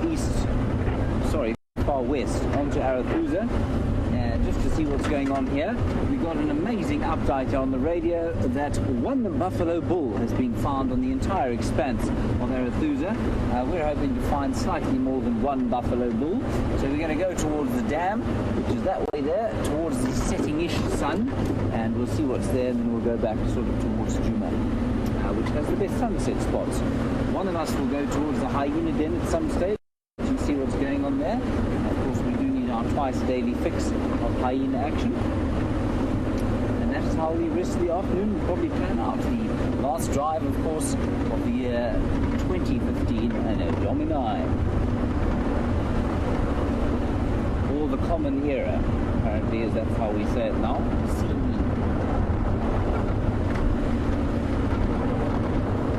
Now, as per yesterday, or no, 2 days ago, and we came along here and we arrived on the airstrip, quite a strong southerly breeze picked up. And I think that's possibly got to do with the fact that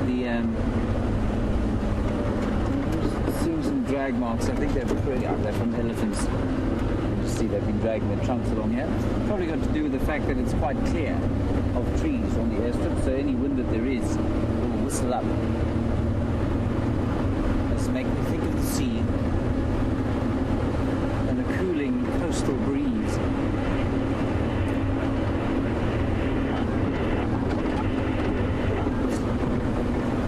There are a few impala here.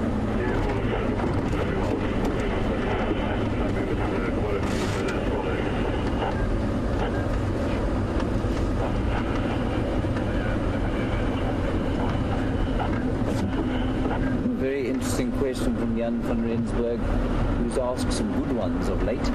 Jan, just quickly before I answer, we've got impalas off to the left, around to the right-hand side, and then we've got zebras drinking at the pan there, and we'll go around there, but unfortunately we've got to go all the way to the end of the airstrip and back again before we can get to the pan. So while Ted shows you these impalas as we drive past, Jan,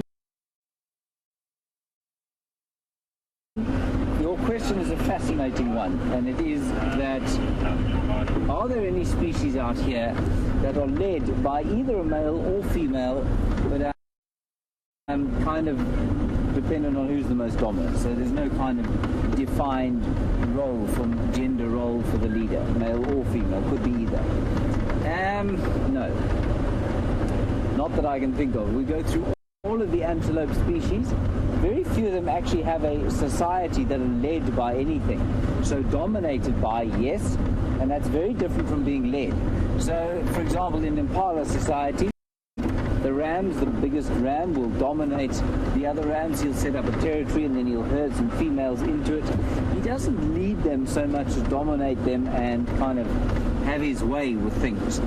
It's different in an elephant herd. Probably less so in a matriarchal hyena society, but definitely in an elephant herd, the matriarch actually has a leadership role. She isn't just a bully. She's the oldest, and therefore possibly the most knowledgeable female. She teaches. She has a kind of teaching role within the herd. So that's different. And the hyena female, maybe to a lesser extent, has the same kind of role, but most of the animals don't have that kind of role. The primates, I suppose, would be an exception, but again, that would be a role fulfilled almost entirely by the females until the males hit puberty, and then they'll join a little bachelor group and they'll learn together and be disciplined by older males. I'm just trying to think if there's a distinct different kind of a structure. I suppose females and male lions is quite interesting. So within the pride, which of course does not include the males, some will tell you, some researchers will say that there's very clearly a dominant female. Others will say there's absolutely no hierarchy at all. It's purely based on how big you are. That's a hierarchy of sorts. And within a coalition of lions, same thing. But is there a leader so much as a dominator? No, I wouldn't say so. So, Jan, my short answer would be no, and the long answer would be the one I've just given you. The primates are the ones who probably become the closest. Okay, we're going to drive around this airstrip. Jamie's got some flying tailless birds. Let's head across to her.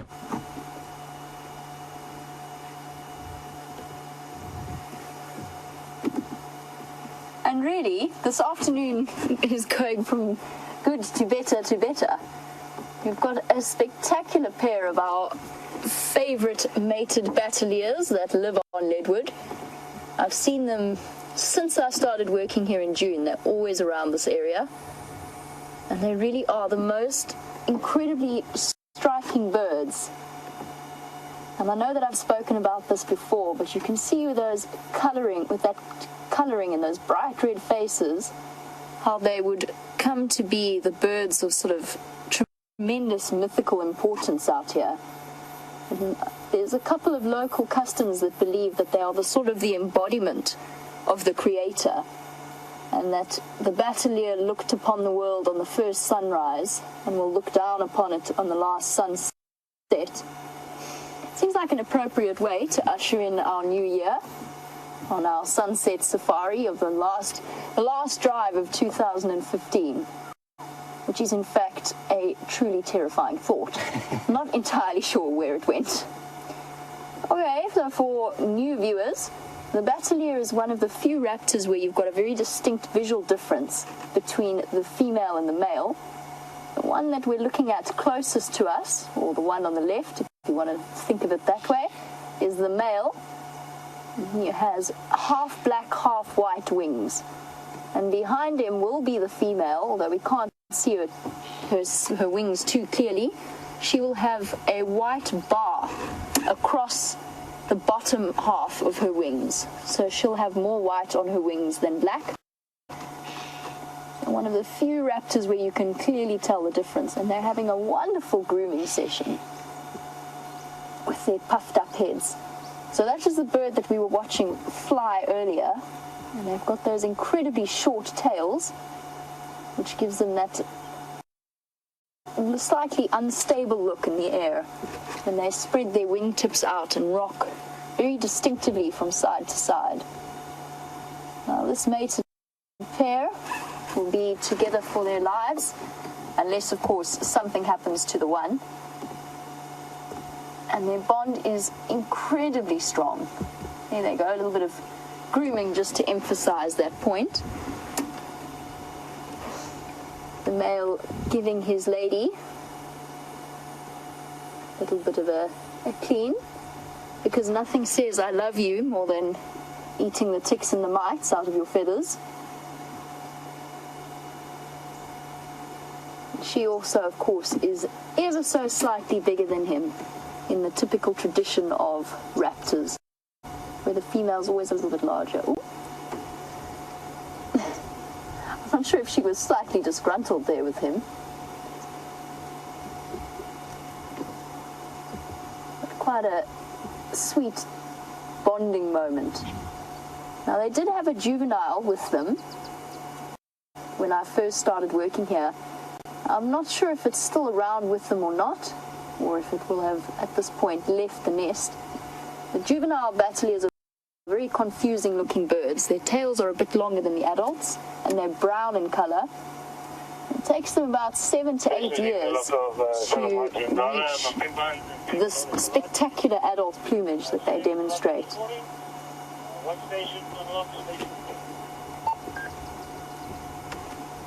I always wonder at the forces that go into the evolution of these creatures, and what it was that led them to have such bright orange faces and feet. I don't know. I know the feeling, buddy, although I don't know why you two are sitting out on a tree without any leaves. There's no shade. Obviously, the only way that birds have to cool down, or one of the only ways, is to pant. The only other alternative really is when storks defecate down their legs to help lower their body temperatures. Not something that raptors do, though. I must tell you, on the subject of defecation, that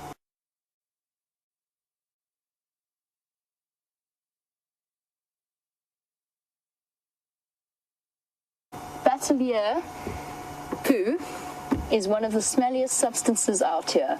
I've had one land on my head before, and I'm sure it's tremendously good luck, but it didn't feel like it at the time. It really, really didn't. I don't think I was terribly charmed at the time.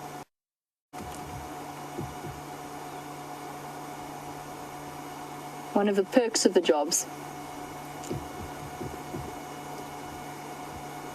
We'll leave our spectacular pair to survey their territory. And in the meantime, James is surveying the Arethusa airstrip. So let's head across and see what he's found for you. Great plethora of activity here at this pan, and there's a buffalo there. So there are at least 2 buffalo here on Arethusa, that's good news, and a zebra in the background, a couple of impala, and this is a bachelor herd's been chasing each other around a bit. It's a bit odd for this time of year. I suppose they do irritate each other every so often, and one just got a horrible pasting from the other. This chap here on the left-hand side, he was unceremoniously removed from the water by another one.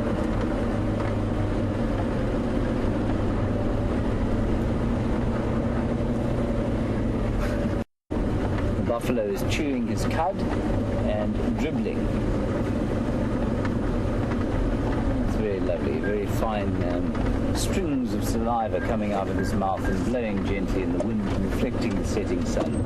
Oh, delightful.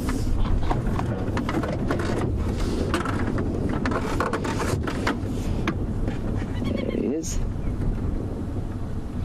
It looks like quite a comfortable place to be, really, if you're a buffalo and you have to re-chew your lunch.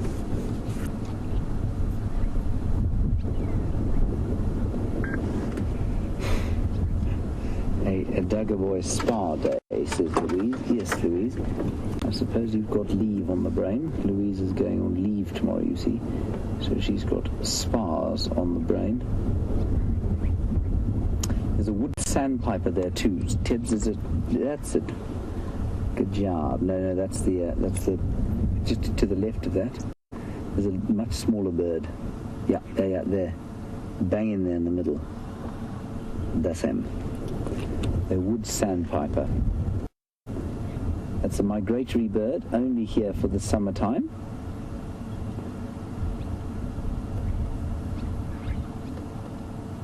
So not a particularly spectacular bird, of course, but just the fact that he's flown so far to be with us demands that we give him some screen time. A magnificent impala ram coming to have a drink. And they're always very nervous to have a drink. They're nervous about getting stuck in the mud. They're nervous about being eaten by something if they dare to not look around for more than 2.5 seconds. But they will eventually drink, and I suspect this guy's probably already had something to drink today. Impala are very water-dependent species. And there's also wildebeest in the background. There we go, Tibbs. See him coming out there. A lone bull making his New Year impression of the Great Migration as he moves on to the plains of the Arethusa International Airstrip.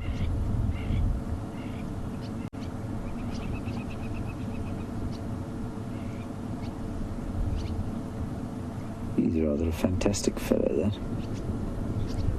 Very stately. He might be coming for a drink too. I suspect he'll be a bit nervous with us here. They don't tend to become very confiding to the wildebeest.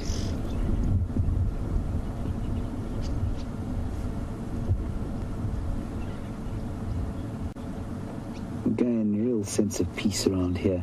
The swallows are coming in and picking up a bit of mud and having a drink. The barns, there are 2 species of swallow I've seen here. I've seen a red-chested swallow, red-breasted swallow, and the barn swallow, which of course many of you will get at home in Europe. But they won't be picking up mud. The red-breasted will be picking up mud probably so that he can go and build his nest. But the barn swallow will not, because they don't breed here. And so they'll just be flying through, picking up some water to drink and carrying on. And I don't know if you've ever managed to sit and watch a swallow for any length of time. Do yourself a favour and do it.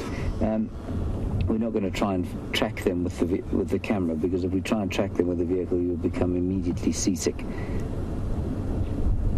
There's an oxpecker sitting on the ground. But if you watch them flying like that, it is astonishing that... Sorry.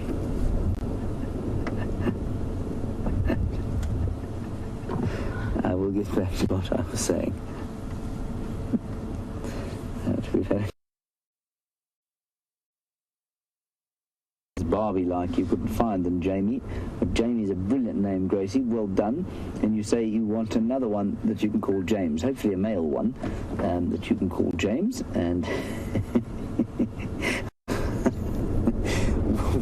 were there such a where I could find one around here, I would send it to you. Thank you for that, Gracie. Anyway, I was talking about the swallows. And the swallows, just go, if you ever have a chance to go and lie on the grass outside and just watch them fly, or swifts, either of them, just appreciate the G-forces that their brains are subjected to, with the incredible speed at which they change direction. Now, apparently, the G-force that they subject themselves to is far greater than anything a fighter pilot in a F-22 Raptor or F-16 would ever experience. Oh, those are those wattled starlings. Beautiful. Well done, Tibbs. Lovely wattled starlings.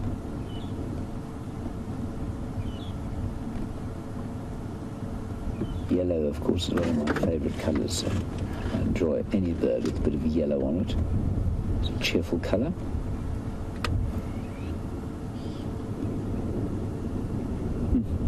Beautiful. The immature ones don't have any yellow on them.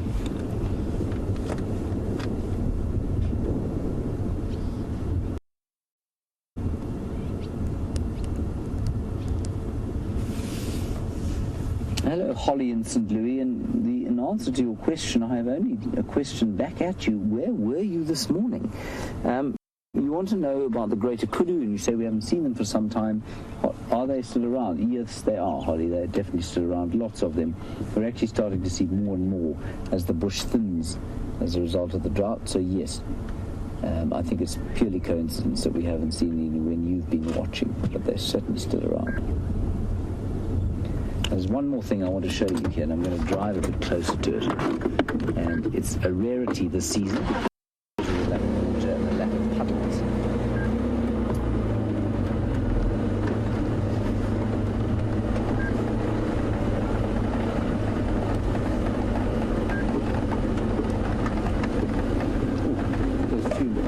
Absolutely crazy.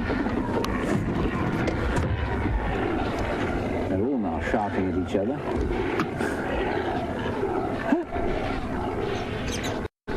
Isn't that wonderful?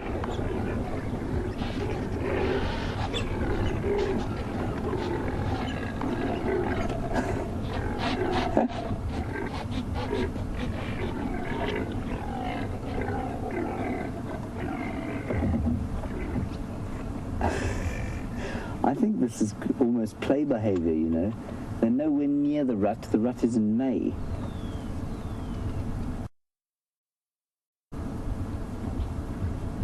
Well, they all sort of feel a bit ashamed, I think. Let me just look at the Tibbs. Yeah, it is what I think it is, I think. If you look, everybody, there's a white thing on this branch in front of us, Tibbs. I would get out and try and point it out to you, but for the fact that the buffalo will take exception. That is the nest of a foam nest frog. Now, a foam nest frog, otherwise known as a grey tree frog, is, well, they're supposed to be common. That's the first nest I've seen this year. They have to build above water, and so if there isn't any water, they simply will not make nests. And what they do is, they'll find a puddle, the female will climb up onto an overhanging branch or branch overhanging the puddle, and there she will exude pheromones which will drive the males into an absolute frenzy. They'll come over and basically she'll mate with 3 or 4 of them at the same time, and the conflagration creates this sort of a mass of foam to be created, and into that foam she lays her fertilized eggs, and then those eggs, when they hatch, will just plop down into the water. So it's a very kind of effective way of stopping the eggs desiccating or getting dry, and it protects the tadpoles until they drop into the water below the nest. But you can see that is a fairly pathetic example of one. Just by pathetic, I don't mean poorly done. I just mean there's just simply not enough water. So I'm pretty sure that that's desiccated already. And that's the first one, and I suspect one of the only ones I'm going to see this season. Right, Jamie has managed to find, aka Safari Barbie, has managed to find some elephants. So let's go across to her, and I'll go and check the dam.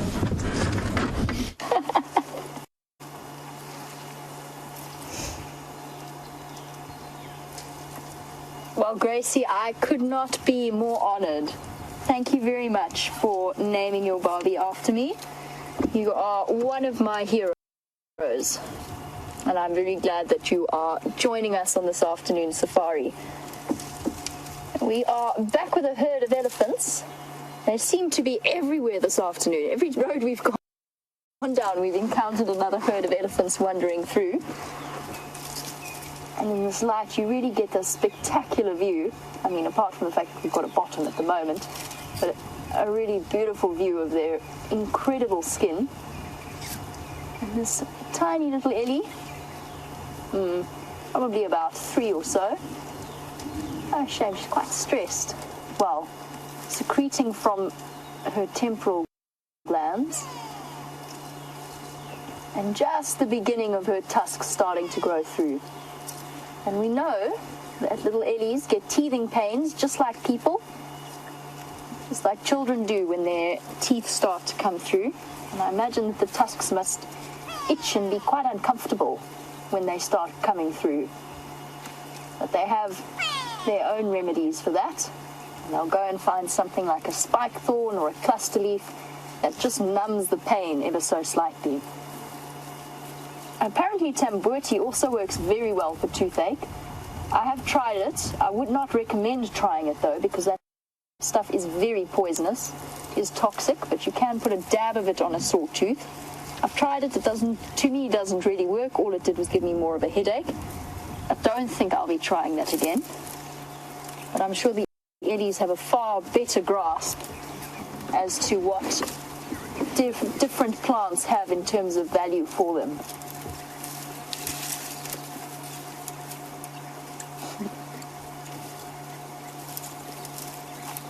Twisting and shaking off the dust. And I've noticed them feeding a lot around these little perennial shrubs at the base of bushes. There's obviously nutrients or more nutrients to be had there, where the plants have been slightly protected from the glaring heat of the sun.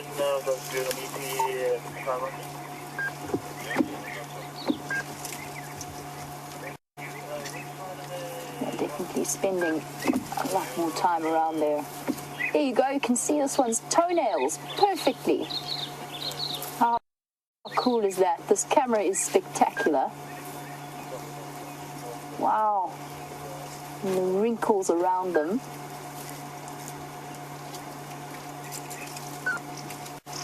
Well, those toenails are incredibly thick, as well as sensitive, and just almost essentially a remnant of old foot structure. So they're a way of kicking up. We've been watching as this one uses a combination of trunk. There you go, perfect. Thank you, elephant. Using its foot and its heels to help dislodge the plants to get at the tender root systems below.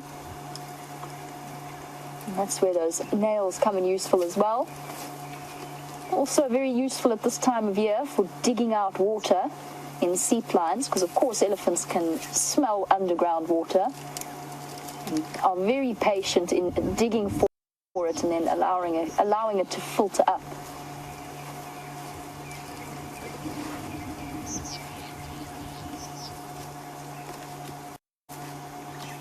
And of course, that constant need to feed. Imagine having to eat constantly to maintain your body weight. It must be fairly exhausting. Hello, big girl. I recognize you.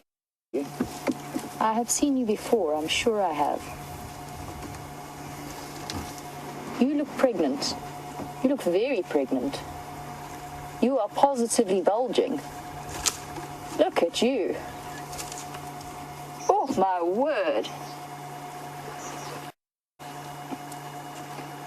That is one very pregnant lady.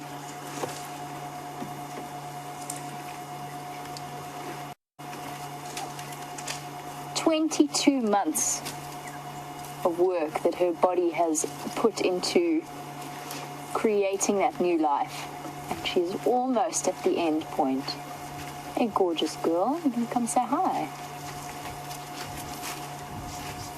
And she, at the moment, is carrying easily 100 kilograms of baby elephant inside her. Oh, that must be uncomfortable. She's huge. And it's sitting low as well. I think this elephant is very close to her due date. Usually with pregnant elephants, the pregnancy sits quite high up around the hip bones. Only right towards the end does it start to drop. Hey, little one.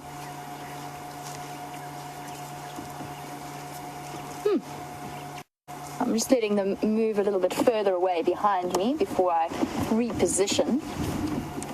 But you can see them flapping those enormous ears of theirs. They were all doing it. And Monique, who's watching in London, yes, you're right. It is like a giant air conditioning system. So they've got those incredible network of capillaries. And the figure escapes me right now. I'll have to go and double check it about the amount of blood, but it's a huge amount of blood that they pump through those tiny, tiny networks of capillaries. And because that air is so thin, the air movement through it creates essentially an internal air conditioning system. So it's not just fanning, as in creating a breeze, it's actually a cooling mechanism within the air with an incredible adaptation that sometimes I wish I had. Now I'm going to reposition and find our Ellies again. And while I do, let's see what's at the Arethusa Dam. Right, we are at Arethusa Dam, everybody, and I especially wanted to find the hippopotamus that Gracie named Lily. But Gracie, I think she may have moved. I think she and her mum may have moved away from here. I can't see her, but she might be underneath all of this muck, all of the water hyacinth.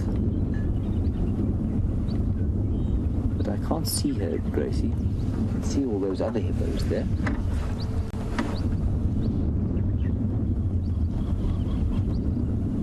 Anyway, there's a lovely smell in the air here. It has nothing to do with nature at all.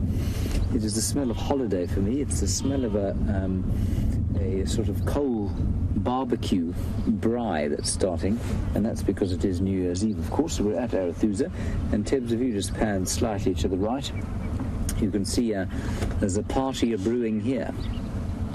They're setting up a very fancy looking dinner on the banks of this beautiful dam, and no doubt there will be some festivities later on.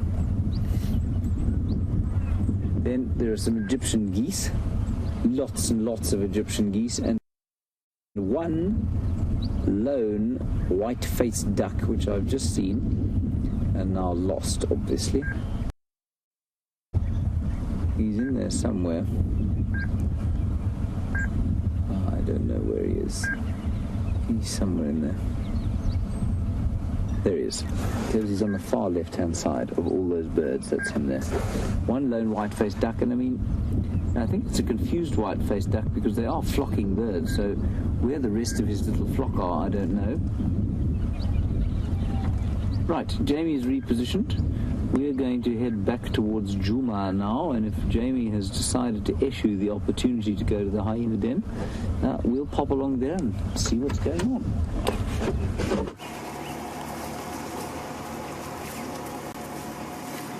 And we're back with our last view of our lovely pregnant female.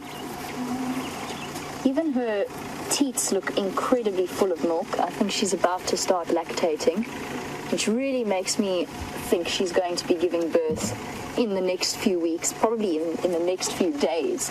I've never seen such a low-hanging pregnancy. She must be right at that point. And what she'll do is the whole herd will form a protective circle around her when she does give birth, and then come and investigate her new calf when she does have it. And just judging by her size, it won't be her first baby. But that would be something special to see. But Eddies are always a little bit on edge when they've given birth.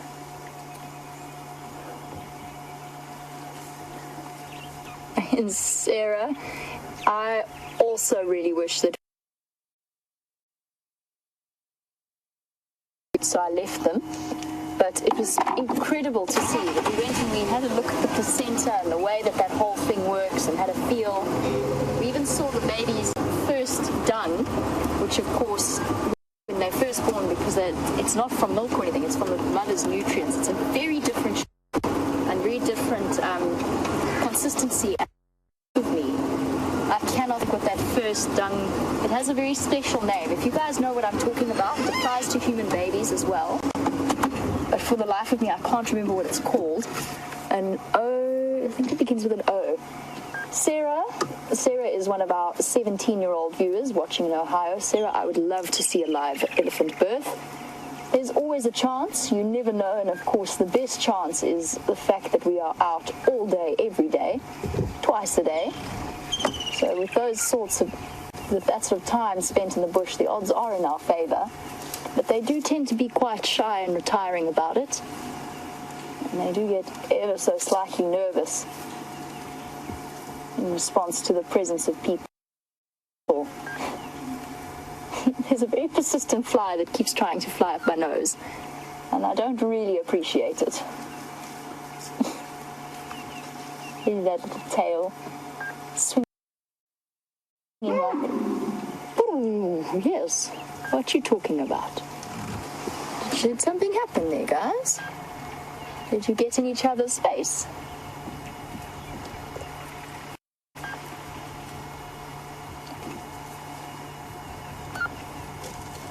Now, I said that watching an elephant birth would be spectacular, but of course they are nervous.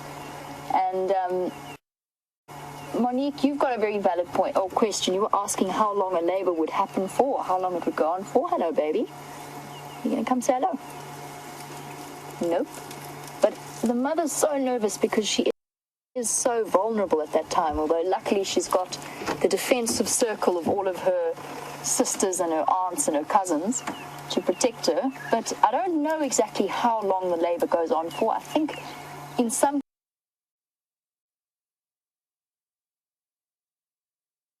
cases it's going to be very quick, and obviously in others it might be slightly slower. We saw that wildebeest birth, that it all happened within the space of about an hour from the point at which her water broke to the baby being up and about and on its feet. Oh my goodness, very scary, very intimidating.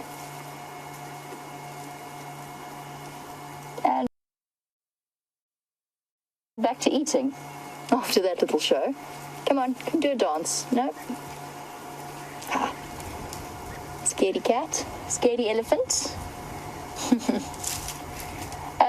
Sometimes labor does go wrong, especially for new mothers that are quite small. Obviously, the first time an elephant enters sexual maturity as a female, she's around maybe about 15 by the time she's going to give birth. And apart from the traumatic mating process itself, probably with younger and then older females, it's a difficult time to have a baby now. She's going to have to not only provide for herself, but provide enough milk. Oh, there's just ellies everywhere. How spectacular. How wonderful. And coming through on our left there. There's actually a whole herd down in the drainage line as well.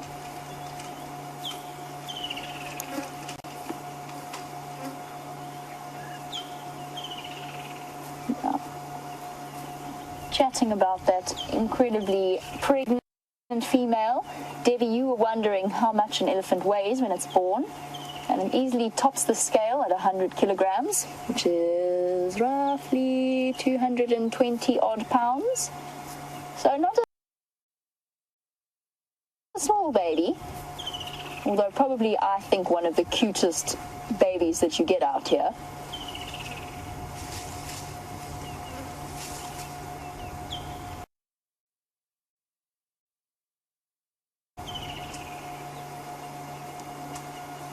Absolutely spectacular. What a nice, really wonderful afternoon we've had. I really enjoyed it.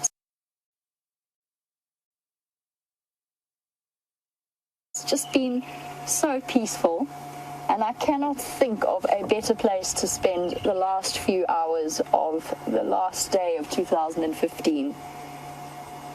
And of course, for you all, you'll be slightly further behind us, but we've only got a couple more hours to go.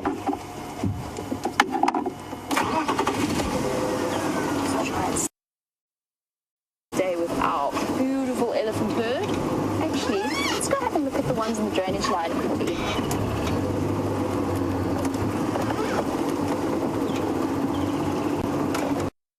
Now, I've said that Mom has her work cut out for her. Well, wondering if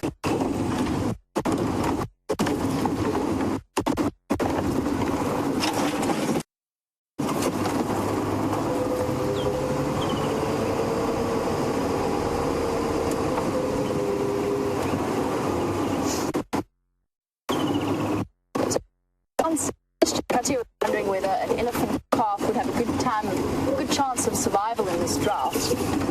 And the answer is it becomes a lot more tricky at this point. The female's got to provide enough milk, and we have seen cases. Are you shaking your head at me, mister?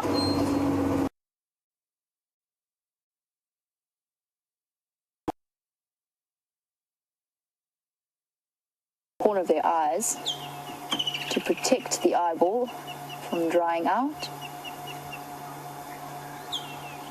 So Katya, I think their chances are not, I wouldn't say they're low, but they are definitely not as high as it would be during a nice, wet, rainy season. There's not much in the way of nutrients. Luckily, their mothers have that incredible instinctive memory, and they will know the best way to not necessarily ensure, but certainly increase the chances of their offspring's survival. But it's going to be rough on all of the animals. It's going to be very difficult. And elephants, I have been known to lose babies during dry seasons. I've just got to hope that this one won't last too long. But nature also has a way of almost immediately after a drought start to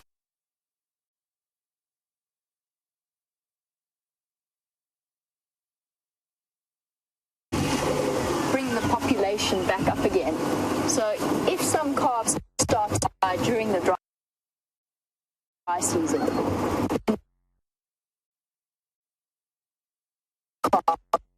to start repopulating.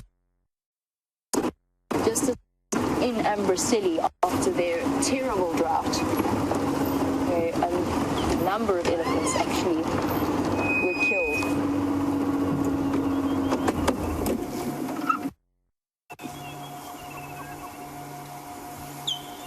But we're not just yet at the dire straits just yet.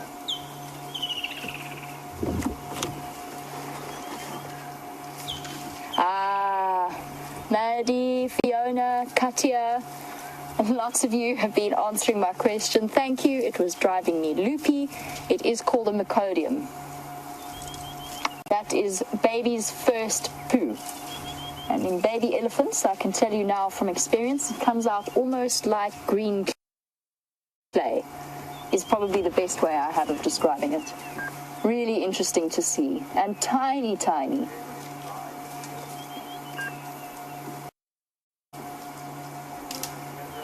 Elephants enjoying the shade.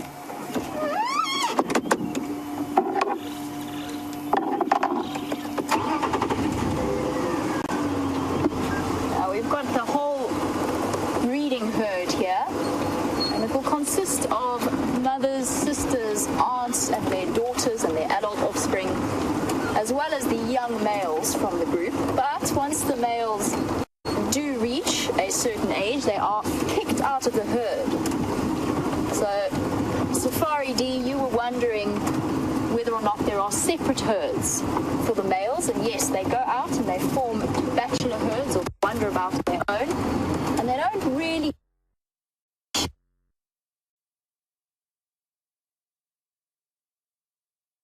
basically for the company.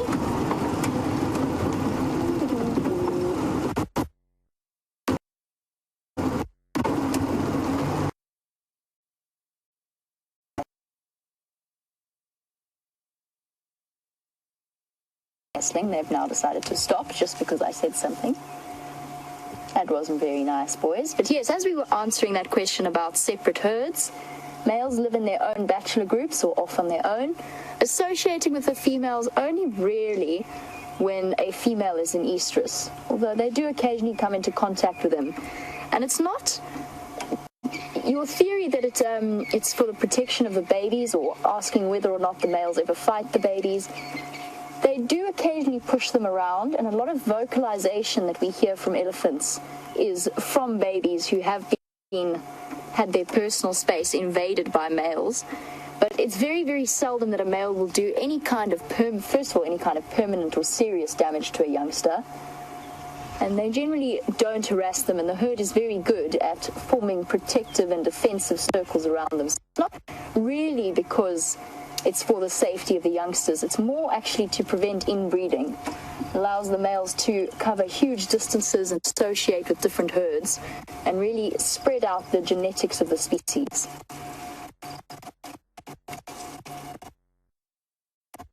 People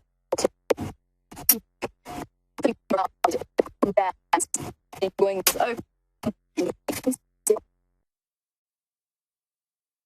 When I said that hurt.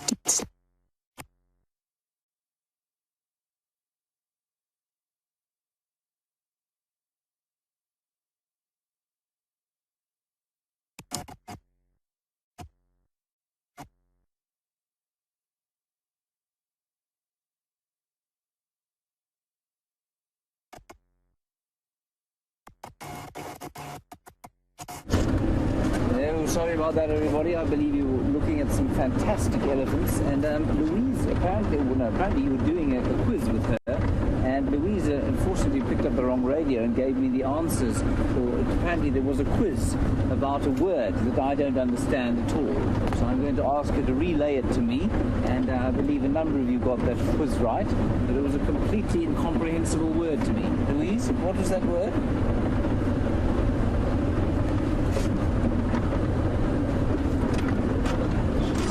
Now deeply confused and not talking to her. So I'll find out. It was in relation to the elephants. I remember Fiona got it correct, whatever the word was.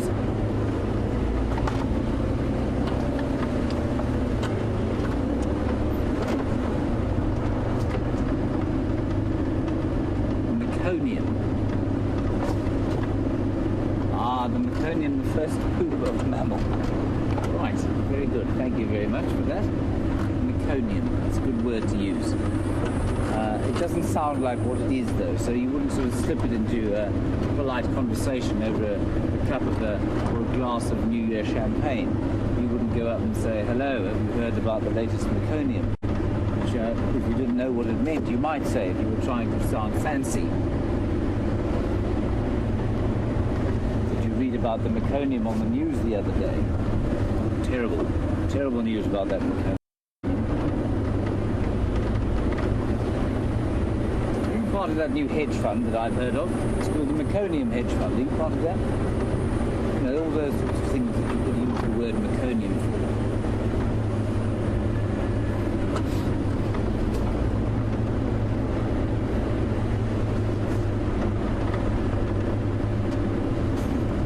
That's a dreadful word.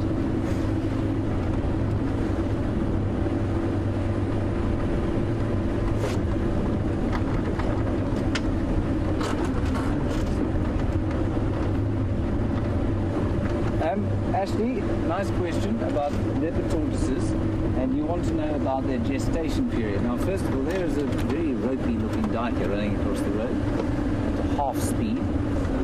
He's obviously got into the New Year champagne before he should have. Ashley, I'm trying to find my book, that's why I'm looking over here. And leopard tortoise, of course, doesn't have a gestation period because it doesn't gestate live young. It has an incubation period because it lays eggs. 3 or 4 eggs. I'm just going to find out. You want to know if they lay them near water? I don't think always, not necessarily. I'm just going to try and find out what that incubation period is. It's quite long, if I remember correctly. I think it's up to 2 months. Let me just find out while I drive. I'm now multitasking, of course. Proving that men can, in fact, multitask. Talking, driving, reading, all of these things, using the word meconium randomly in various words. There, thank you. There we go. Most of the tortoise species we hear lay between 2 and 15 eggs. That's quite a lot for tortoises.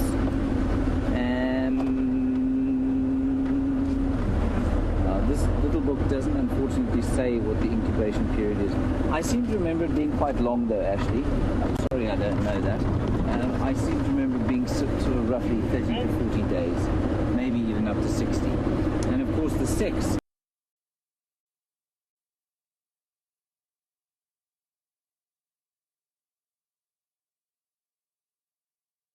of the baby, little tortoise, or tortoiseling, if you like, that's not a real word, is determined entirely by the temperature at which it's incubated. So it's about, I think the temperature cutoff is about between 35 and 36 degrees, and below that it will be a female, and above that will be a male, or the other way around. I need to obviously do a bit of reading on the tortoises.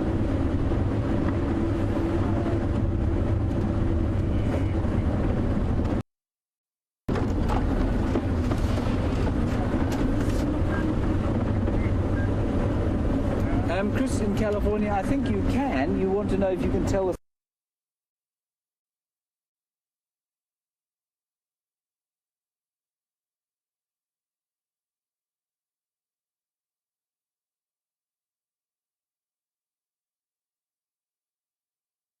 tail needs to allow access to the opening for mating. Likewise, the male has got a longer scoot at the back, it's a kind of tail scoot, because he doesn't need to have that opening, so he can have a bit more covering at the back there, which is safer for him. And also underneath on the plastron, the male will have a slightly more concave plastron, which is the underside of the shell, and that is for mounting. So yeah, different ways to tell the sex of a tortoise, and you certainly can do it.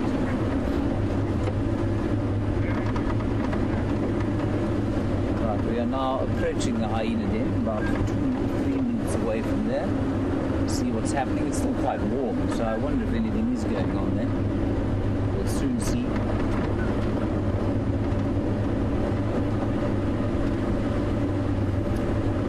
And I see that no one, unfortunately, has commented on the fancy new haircut that I have, my special New Year's Eve haircut. You can see that it's very vastly different from the haircut I had this morning. And possibly the reason that I lost our running race with Brent was that there was too much hair on my head, and it provided such wind resistance that I was unable to achieve the remarkable speeds that I'm more used to, of course.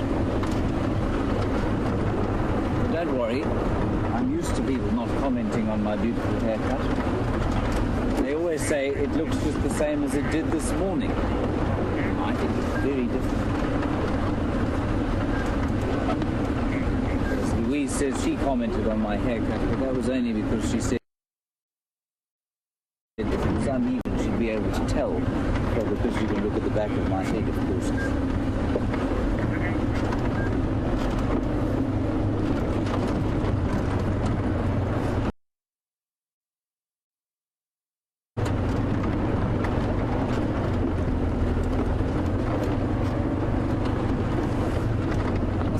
Start the new year with a new haircut.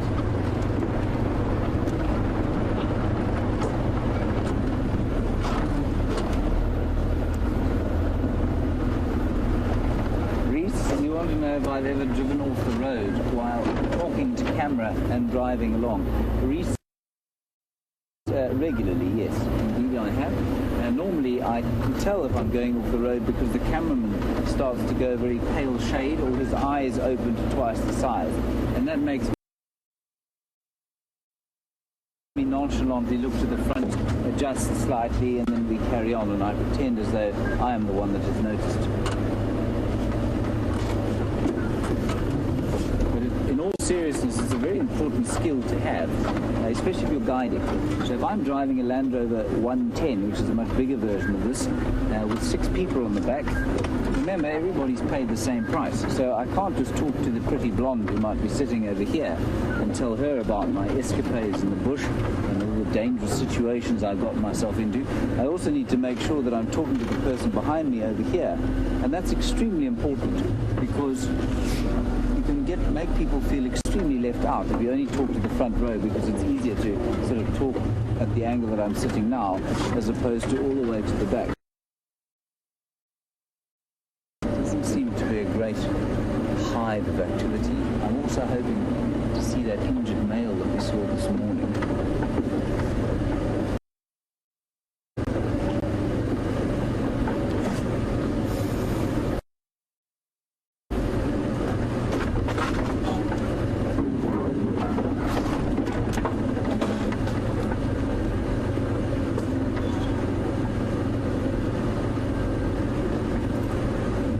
Sparked quite a nice debate here. The hyenas are around, which is good news.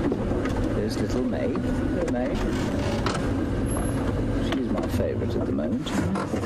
She looks very sweet. She is kind to us. She shows herself. And May is sitting quite comfortably there. And Corky is monopolising the top with her 2 little twins, D1 and D2. Now, Debbie in Vancouver, you want to know, you're thinking about the dominance in various species.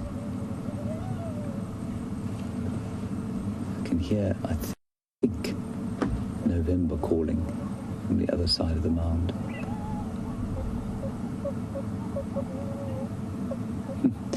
Debbie?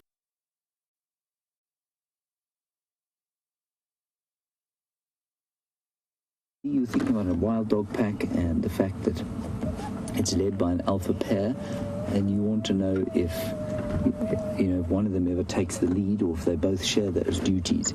No, it's led by the alpha male on the hunt. He's definitely the one. Ziz. I'm not sure if you use that term ziz anywhere else in the world. My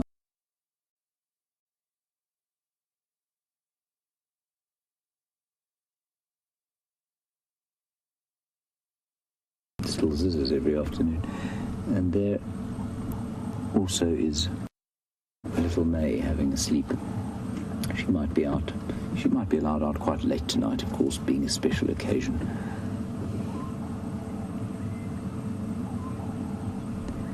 And way in the background, my favourite call of this time of the year, the southern boo-boo going.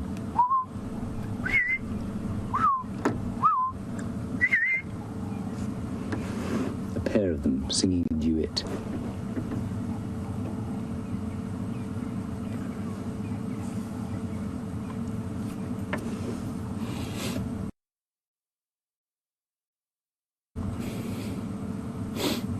Now, for those of you who weren't with us this morning, and the question as to why you were not with us this morning, of course, is asked, we had an amazing sighting, a slightly disturbing one, of what looked to be a hyena male who'd been very, very badly injured during the course of the night.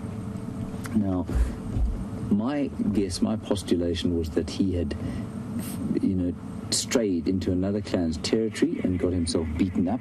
Males do that. They'll go and look for food in other clan territories and just check the lay of the land. Brent came up with an interesting suggestion. He just used it as a suggestion, he didn't know, but he said maybe that male hyena is a new hyena to this clan and has just kind of come in. And that will often happen, that if a stranger immigrates into a clan, accepted with open arms, they might have to take quite a lathering before they're allowed to stay. So maybe that's what happened. I'm not convinced that that's what it is, because he was at this den and it looked to me like he was seeking some kind of security from this dominant female at the den. But it's entirely possible. So that was really very interesting indeed.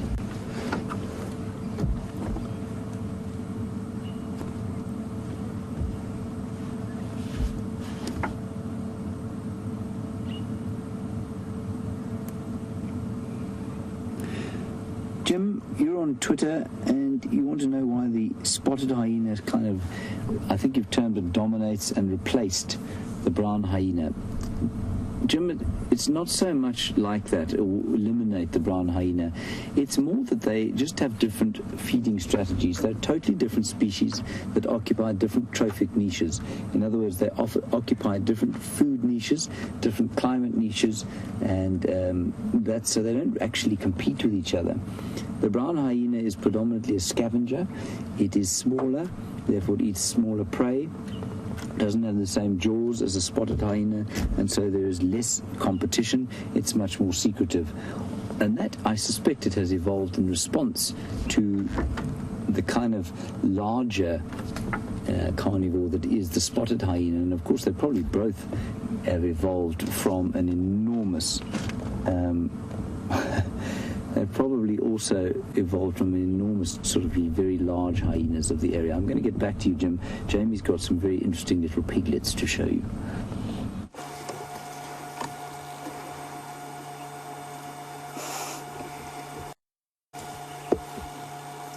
Okay, well that is fairly adorable. It's one of the tiniest warthogs I've seen in a while. Trying to get Mom to let it have a suckle. Shame, and it only looks like one has survived of her, what's the word? Sounder, thank you. Thank you, Brian. Brian, I don't know what I would do without you. Thank you, Jamie. She seems to have only managed to raise one so far successfully. Little things butting her to stimulate milk secretion.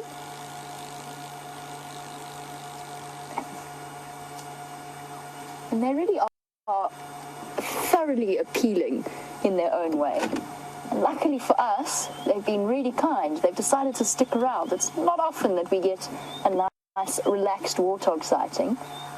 I wouldn't call them completely relaxed, but at least they haven't gone scuttling off. Our usual view of warthogs is disappearing tails as they run away. Really nice to have a tiny piglet. That little piglet's only a couple of weeks old. Only really probably just started coming out of that burrow where they hide. Little warthog piglets are, as we saw during, or as it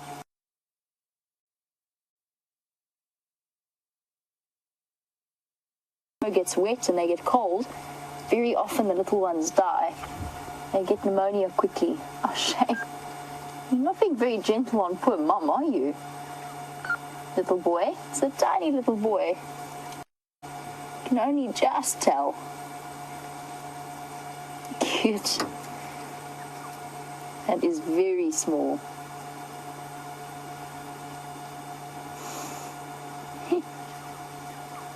Alright guys, it's okay.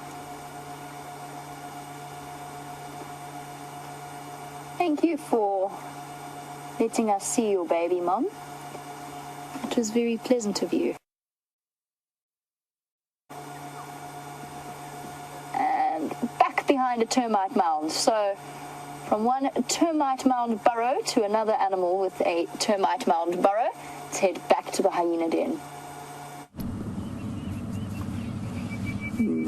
Right, back again. Obviously the cleaning, bathing has commenced. The feeding is complete. And D2 is having her bath, or his bath. Very sweet.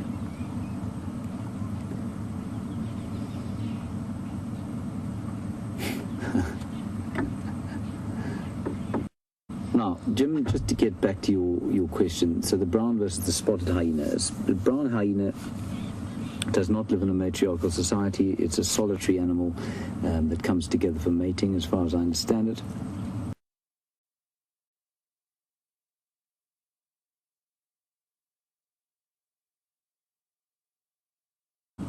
And while this, I suppose, in an area like the Kruger Park would be a more effective competitor, in an area where, let's say, on the Skeleton Coast, where the brown hyena is quite common, they are not as effective as brown hyena. Will move enormous distances just to scavenge. It doesn't hunt anything.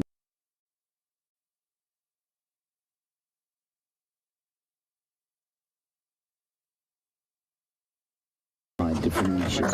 And I hope that makes sense. If it doesn't, please feel free to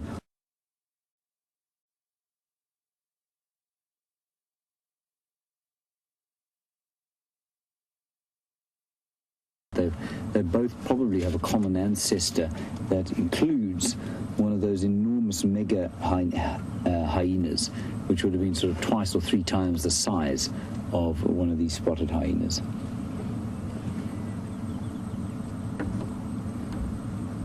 Very sweet to watch the cleaning going on here. Definitely have to do this twice a day. Now they're sharing a small piece of Papia capensis bush to chew.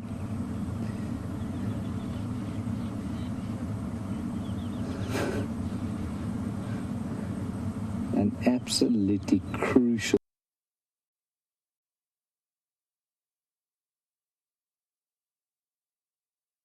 this. Yes, and Louise just pointed out you can see the spotting just starting to begin on the back and the front legs. So they are now, let's pretend they were born, I think they were born pretty much on the 1st of December. They're probably almost a month old. When was Big Cat Week? It was just after Big Cat Week that we saw them. Big Cat Week, I think, ended on the 21st of November, if I'm not deeply no, it didn't. It ended after that.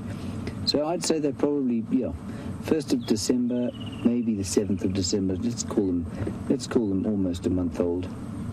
And so you can see the spots are now starting to come. So sweet.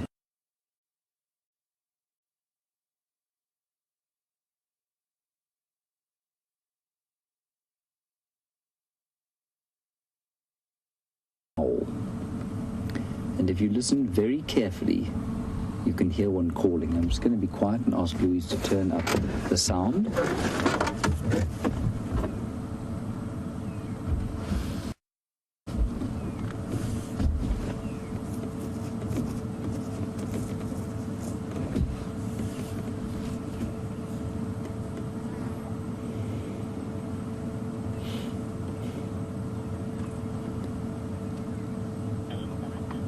I don't know if you heard that. Well, the owls haven't called again. I'm just going to listen carefully. They go, oh, oh, oh, oh, oh, oh.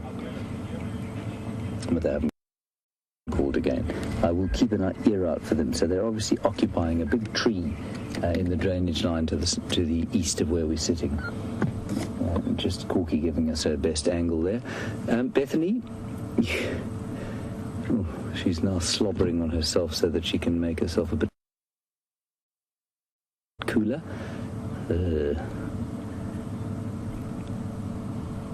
Bethany, you've asked a question that just completely slipped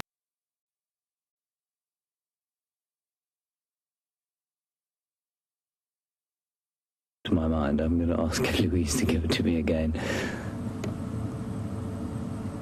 It's a good one. I remember being excited about answering it. Oops.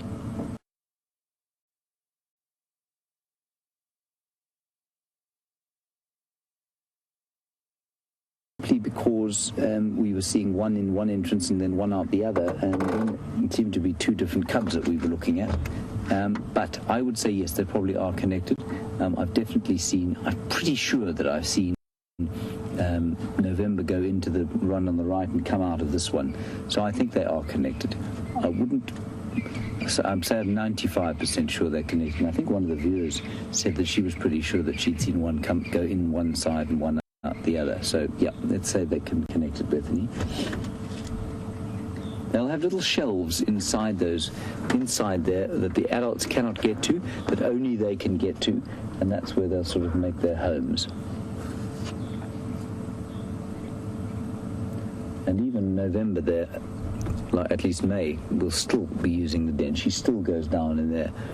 So if, let's say, a pride of lions was to arrive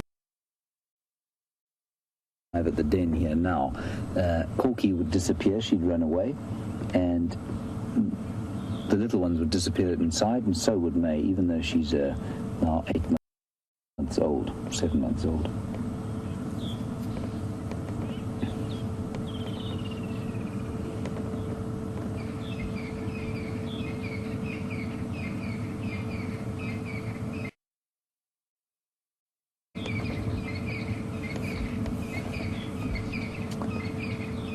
Susan, I couldn't rightly give you the answer to this, and I wondered it myself and hoped that no one would ask, but you have. You want to know how it is that kingfisher can live inside the mound with the other hyenas, or with the hyenas, and not be eaten. I don't know. You say, does it benefit the hyenas? No, I don't think it does. Does it benefit the kingfisher? Absolutely. Obviously, it's a built-in security guard. I mean, you've got these vicious sort of, relatively vicious security dogs. They're not dogs, of course, but they will protect. You know, it's highly unlikely you're going to have a small snake going in there to have a look if there are a whole lot of hyenas around here. So, yeah, I don't know how it is that the hyenas don't eat them. I suspect what you'll find is that they've dug a very sort of cleverly positioned hole inside the roof of the mound where the hyenas can't necessarily get to, and that's where the chicks of this little kingfisher are going to be.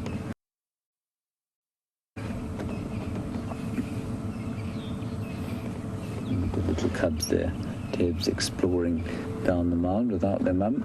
Every day they're prepared to move just slightly further away from her.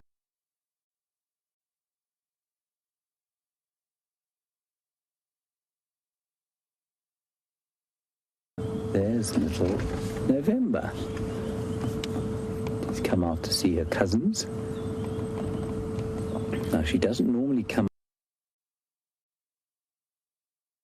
Now I can hear the owl again.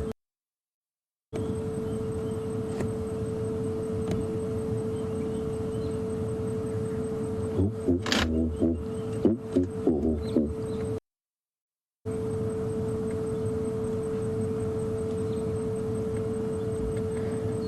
Right. Apparently Jamie has got a spectacular view of the last setting sun of 2015 here in the Lowveld. Go and have a look with her, and we'll stay here with these hyenas.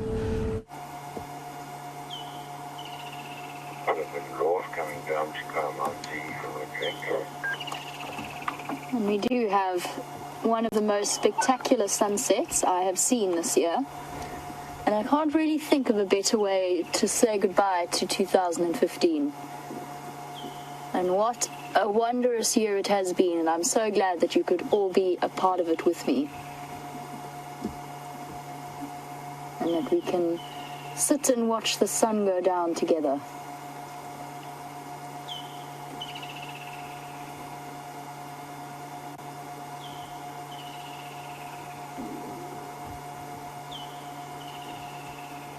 And there's not much more breathtaking and spectacular Then an African sunset that looks like a photograph, disappearing behind the Drakensberg Mountains.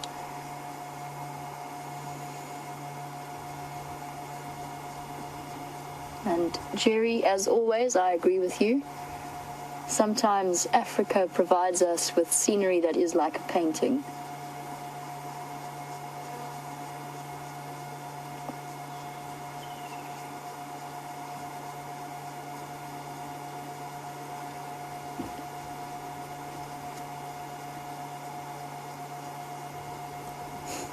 The sun setting as it has for millennia over this glorious African landscape, with, of course, no concept of our ideas of time and years.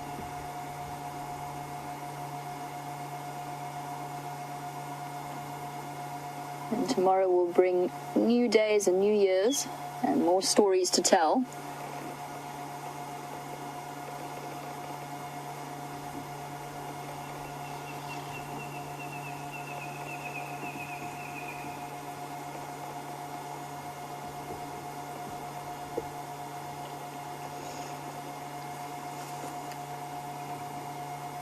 And as the sun sends its last rays across the Sabi Sands, many of you are sending us well wishes and Happy New Year's. Happy New Year to you too. It has been a very special year for all of us at WildEarth. And for me, my life has changed spectacularly in the last few months. And there goes the last sunset of 2015. And what a magnificent year it has been too. How absolutely wonderful. Well, we've said goodbye to the setting sun and we've shared it with all of you. And the thumb as well, of course, has got to make an appearance. Also wishing you a very Happy New Year. Happy New Year, everyone. Happy New Year, guys. And we'll send you back across to James and his wonderful hyena cubs. I'll be back with you a little bit later.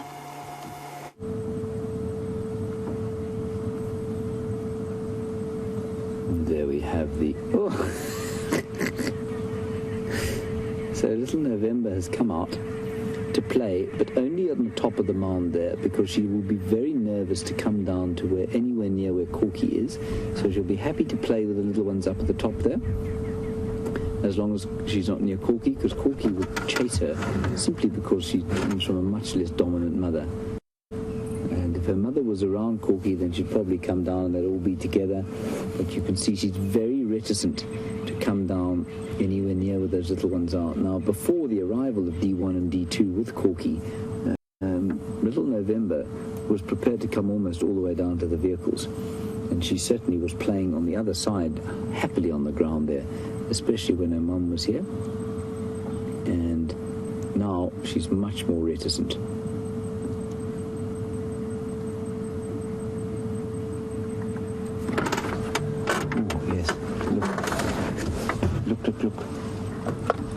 Look at this. Who's this now? Who's this hyena? I don't know who that is. The babies have all the two youngest babies have disappeared inside. Is this not maybe pretty? Might be.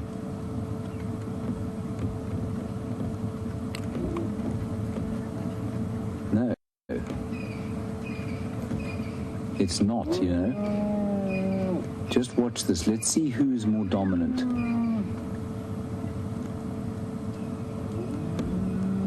Now, Corky to me looked like she was being submissive there. You saw her open her mouth, flatten her ears, and push her head down.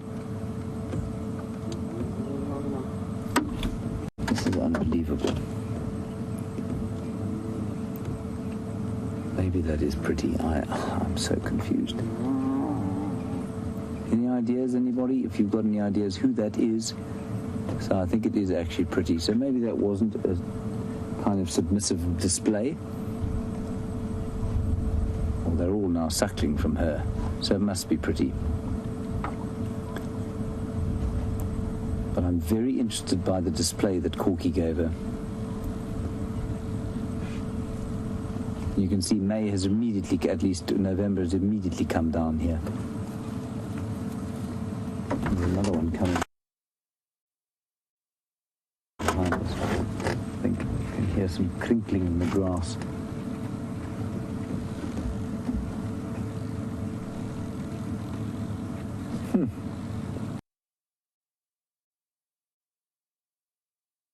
Very interesting.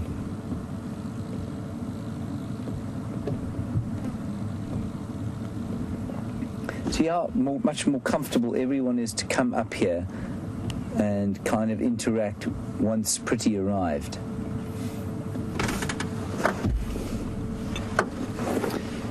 Katja, you asked a very valid question about May here and how on earth she gets to eat anything. She's the fluffy one there, the very beautiful fluffy hyena that you can see there. And you want to know how on earth she gets anything to eat. Does her mother will bring food back to the den to her. She's just over 8 months old, so she's pretty much stopped suckling. They will suckle probably for up to 8 months. But what the mother will do is bring some food back to her fairly regularly. She's too little at the moment. Sort of 10 months they'll start accompanying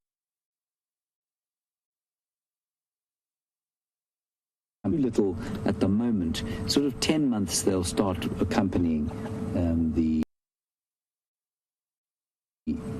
rest of the clan on foraging expeditions. So she's almost there.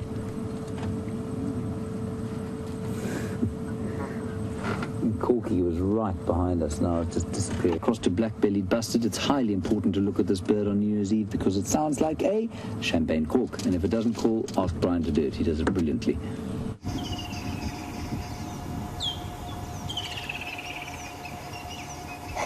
The bird that sounds like a cork of a champagne bottle popping on New Year's Eve. A black-bellied bustard. There's actually 2 of them. Second one I've lost track of. Spectacularly entertaining birds. I was hoping that it might start to call, but I think it's going to disappear off behind that tree. I think that in terms of sound effects to usher in the new year, that would be quite a perfect one.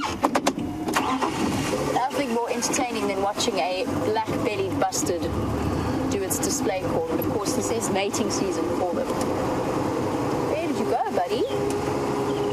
I think he's disappeared into the trees.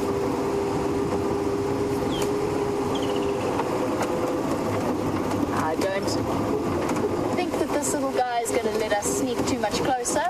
But let's head back to the hyena den and we'll catch up with you shortly.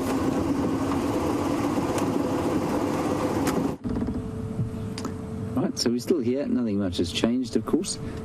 Some interesting stuff with May playing with them, and I think for her it's quite entertaining having the little youngsters, especially November, out, because she doesn't have too much to do during the day. Hello, May. Where are you going? Hello, wee girl.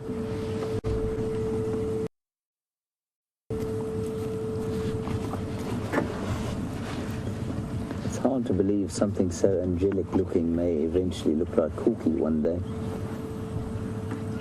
Now, she was going off, looks to be on a brief foraging expedition. She did this 2 nights, or 3 or 4 nights ago, and I don't know if she came back soon afterwards, but she's following in the footsteps of where Corky's just gone. And it's towards that other hyena den.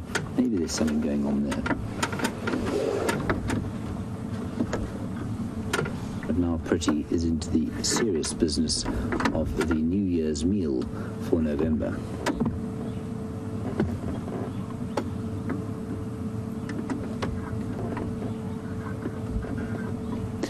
So Ashley on Twitter, you were wondering about that bare kind of skin on the hyenas' faces, and would that be due to the mother's rough tongue, or could it be possibly to do with something else. I think it's mainly to do with their fighting. I think they dig a lot and play around in that den and rub their faces against the dirt quite a lot. You see them bashing their heads against the floor. I think that's mainly what it is, and probably from a bit of fighting, biting each other's faces, and yes, I suppose a little bit maybe from the mother's rough tongue. But I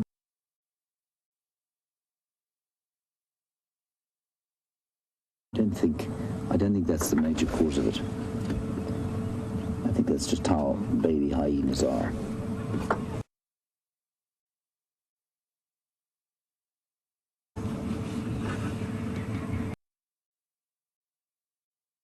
Already starting to mark with the anal gland there. You saw that? Watch again. Just rubbing the anal gland over.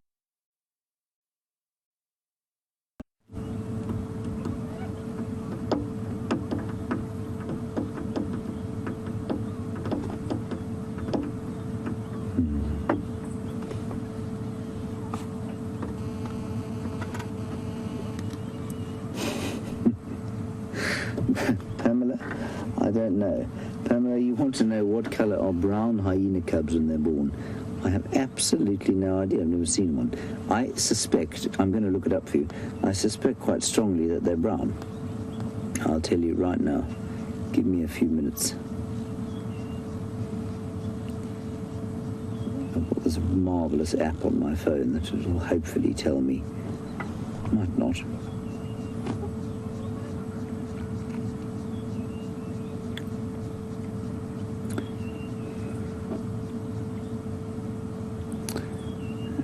Yes, indeed, they do seem to be brown. Right, let's head across to Jamie. She's going to say goodbye to you and show you something of which I wish there was no existence in the digital world. See you just now.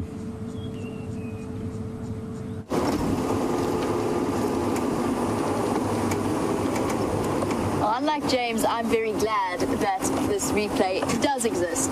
It has been absolutely fantastic to be back out and about this afternoon. I've really enjoyed it, and it's great to have Brian back on camera with us.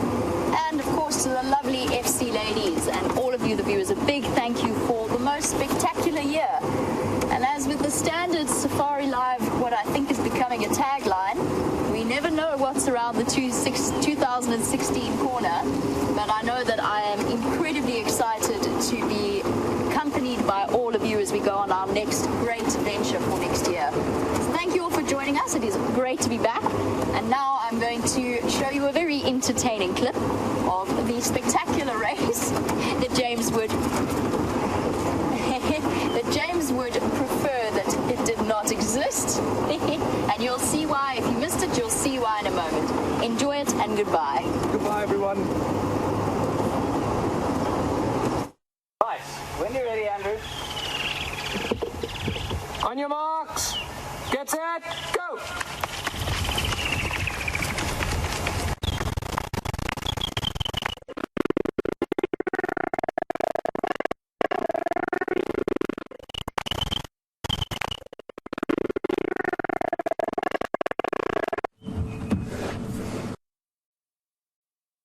After you've seen that again, everybody, and obviously my ego is deeply wounded, and the fact that Leo Smith won, I mean, you can say it was close, of course, but the fact is that Leo Smith won, and that I'm really glad that he's going on leave tomorrow. Because otherwise I'm hoping that he will have forgotten about. I know he won't have. In fact, I know that in 50 years from now, when we're old and decrepit, walking about the place with walkers and sticks, he will be telling me about this very day. Anyway, he is going on leave tomorrow, and congratulations to him for his victory today. I am slightly... well, I feel slightly better by the fact that his hamstring seems to have snapped entirely and he's now unable to walk. So despite the fact that he calls me old and bald and short, which I am, of course, all those three things, my legs are still functioning, unlike his. Anyway, here we are, still at the hyena den. And the little little ones are still playing. It's getting quite dark now. Well, it's not quite dark. It's brighter on your screen than it is in reality here. And the sun has set. You saw a beautiful, beautiful sunset with Jamie. And of course, I think it was probably her arrival that inspired Brent to great feats of speed.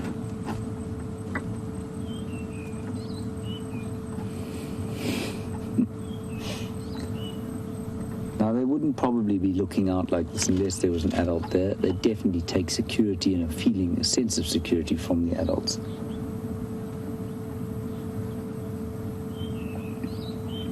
And if you look there, D1 is just trying to kind of sort of, I don't know what she's trying to do. She's obviously trying to scratch an itch in an inappropriate spot. But you can see when she lifts her back left leg there, or his back left leg, which has that little white sock. It's also got a pink front pad. And that is obviously, it's kind of a slight, almost leucism, so a bit of a lack of melanin in that particular area. And we were asked this morning whether that pink paw and white sock would last throughout its life. I think it will, you know. I think it's like a birthmark. Basically, there's no melanin in that little piece of her or his makeup. And so I think that he'll be quite easy to identify years from now, provided he survives, of course, and doesn't spike himself on that Papia capensis or jacket plum.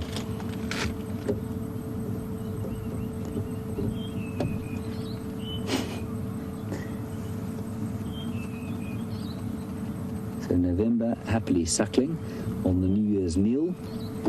The New Year's meal for D1 and D2 is finished. For Corky, it's hopefully going to just begin. She's gone off scavenging.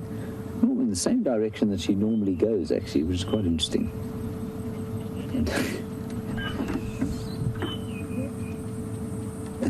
Yes, and as Louise says, unless we're very careful, Corky will probably enjoy the leftovers from our New Year barbecue this evening. We're having prawns,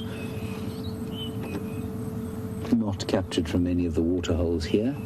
I think they come from Mozambique. So that would be very pleasant. And a prawn to us is a shrimp. A shrimp to us, I think, is smaller than a prawn.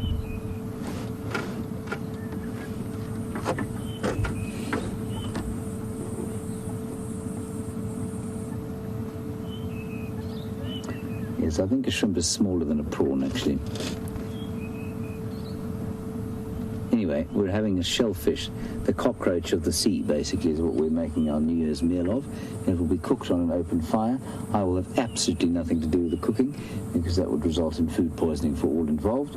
I will simply sit and provide commentary in a probably fairly sarcastic fashion.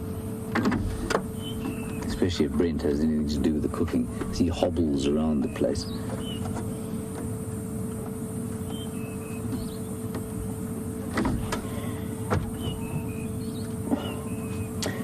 Everybody, we've only got 1 minute left of the 2015 Safari Live season. The 2016 Safari Live season starts in 10 hours from now, which will be next year, which is always an amazing thing to say.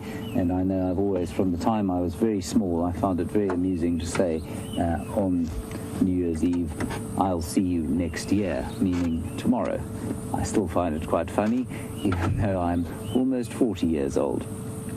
Big thank you to all of you for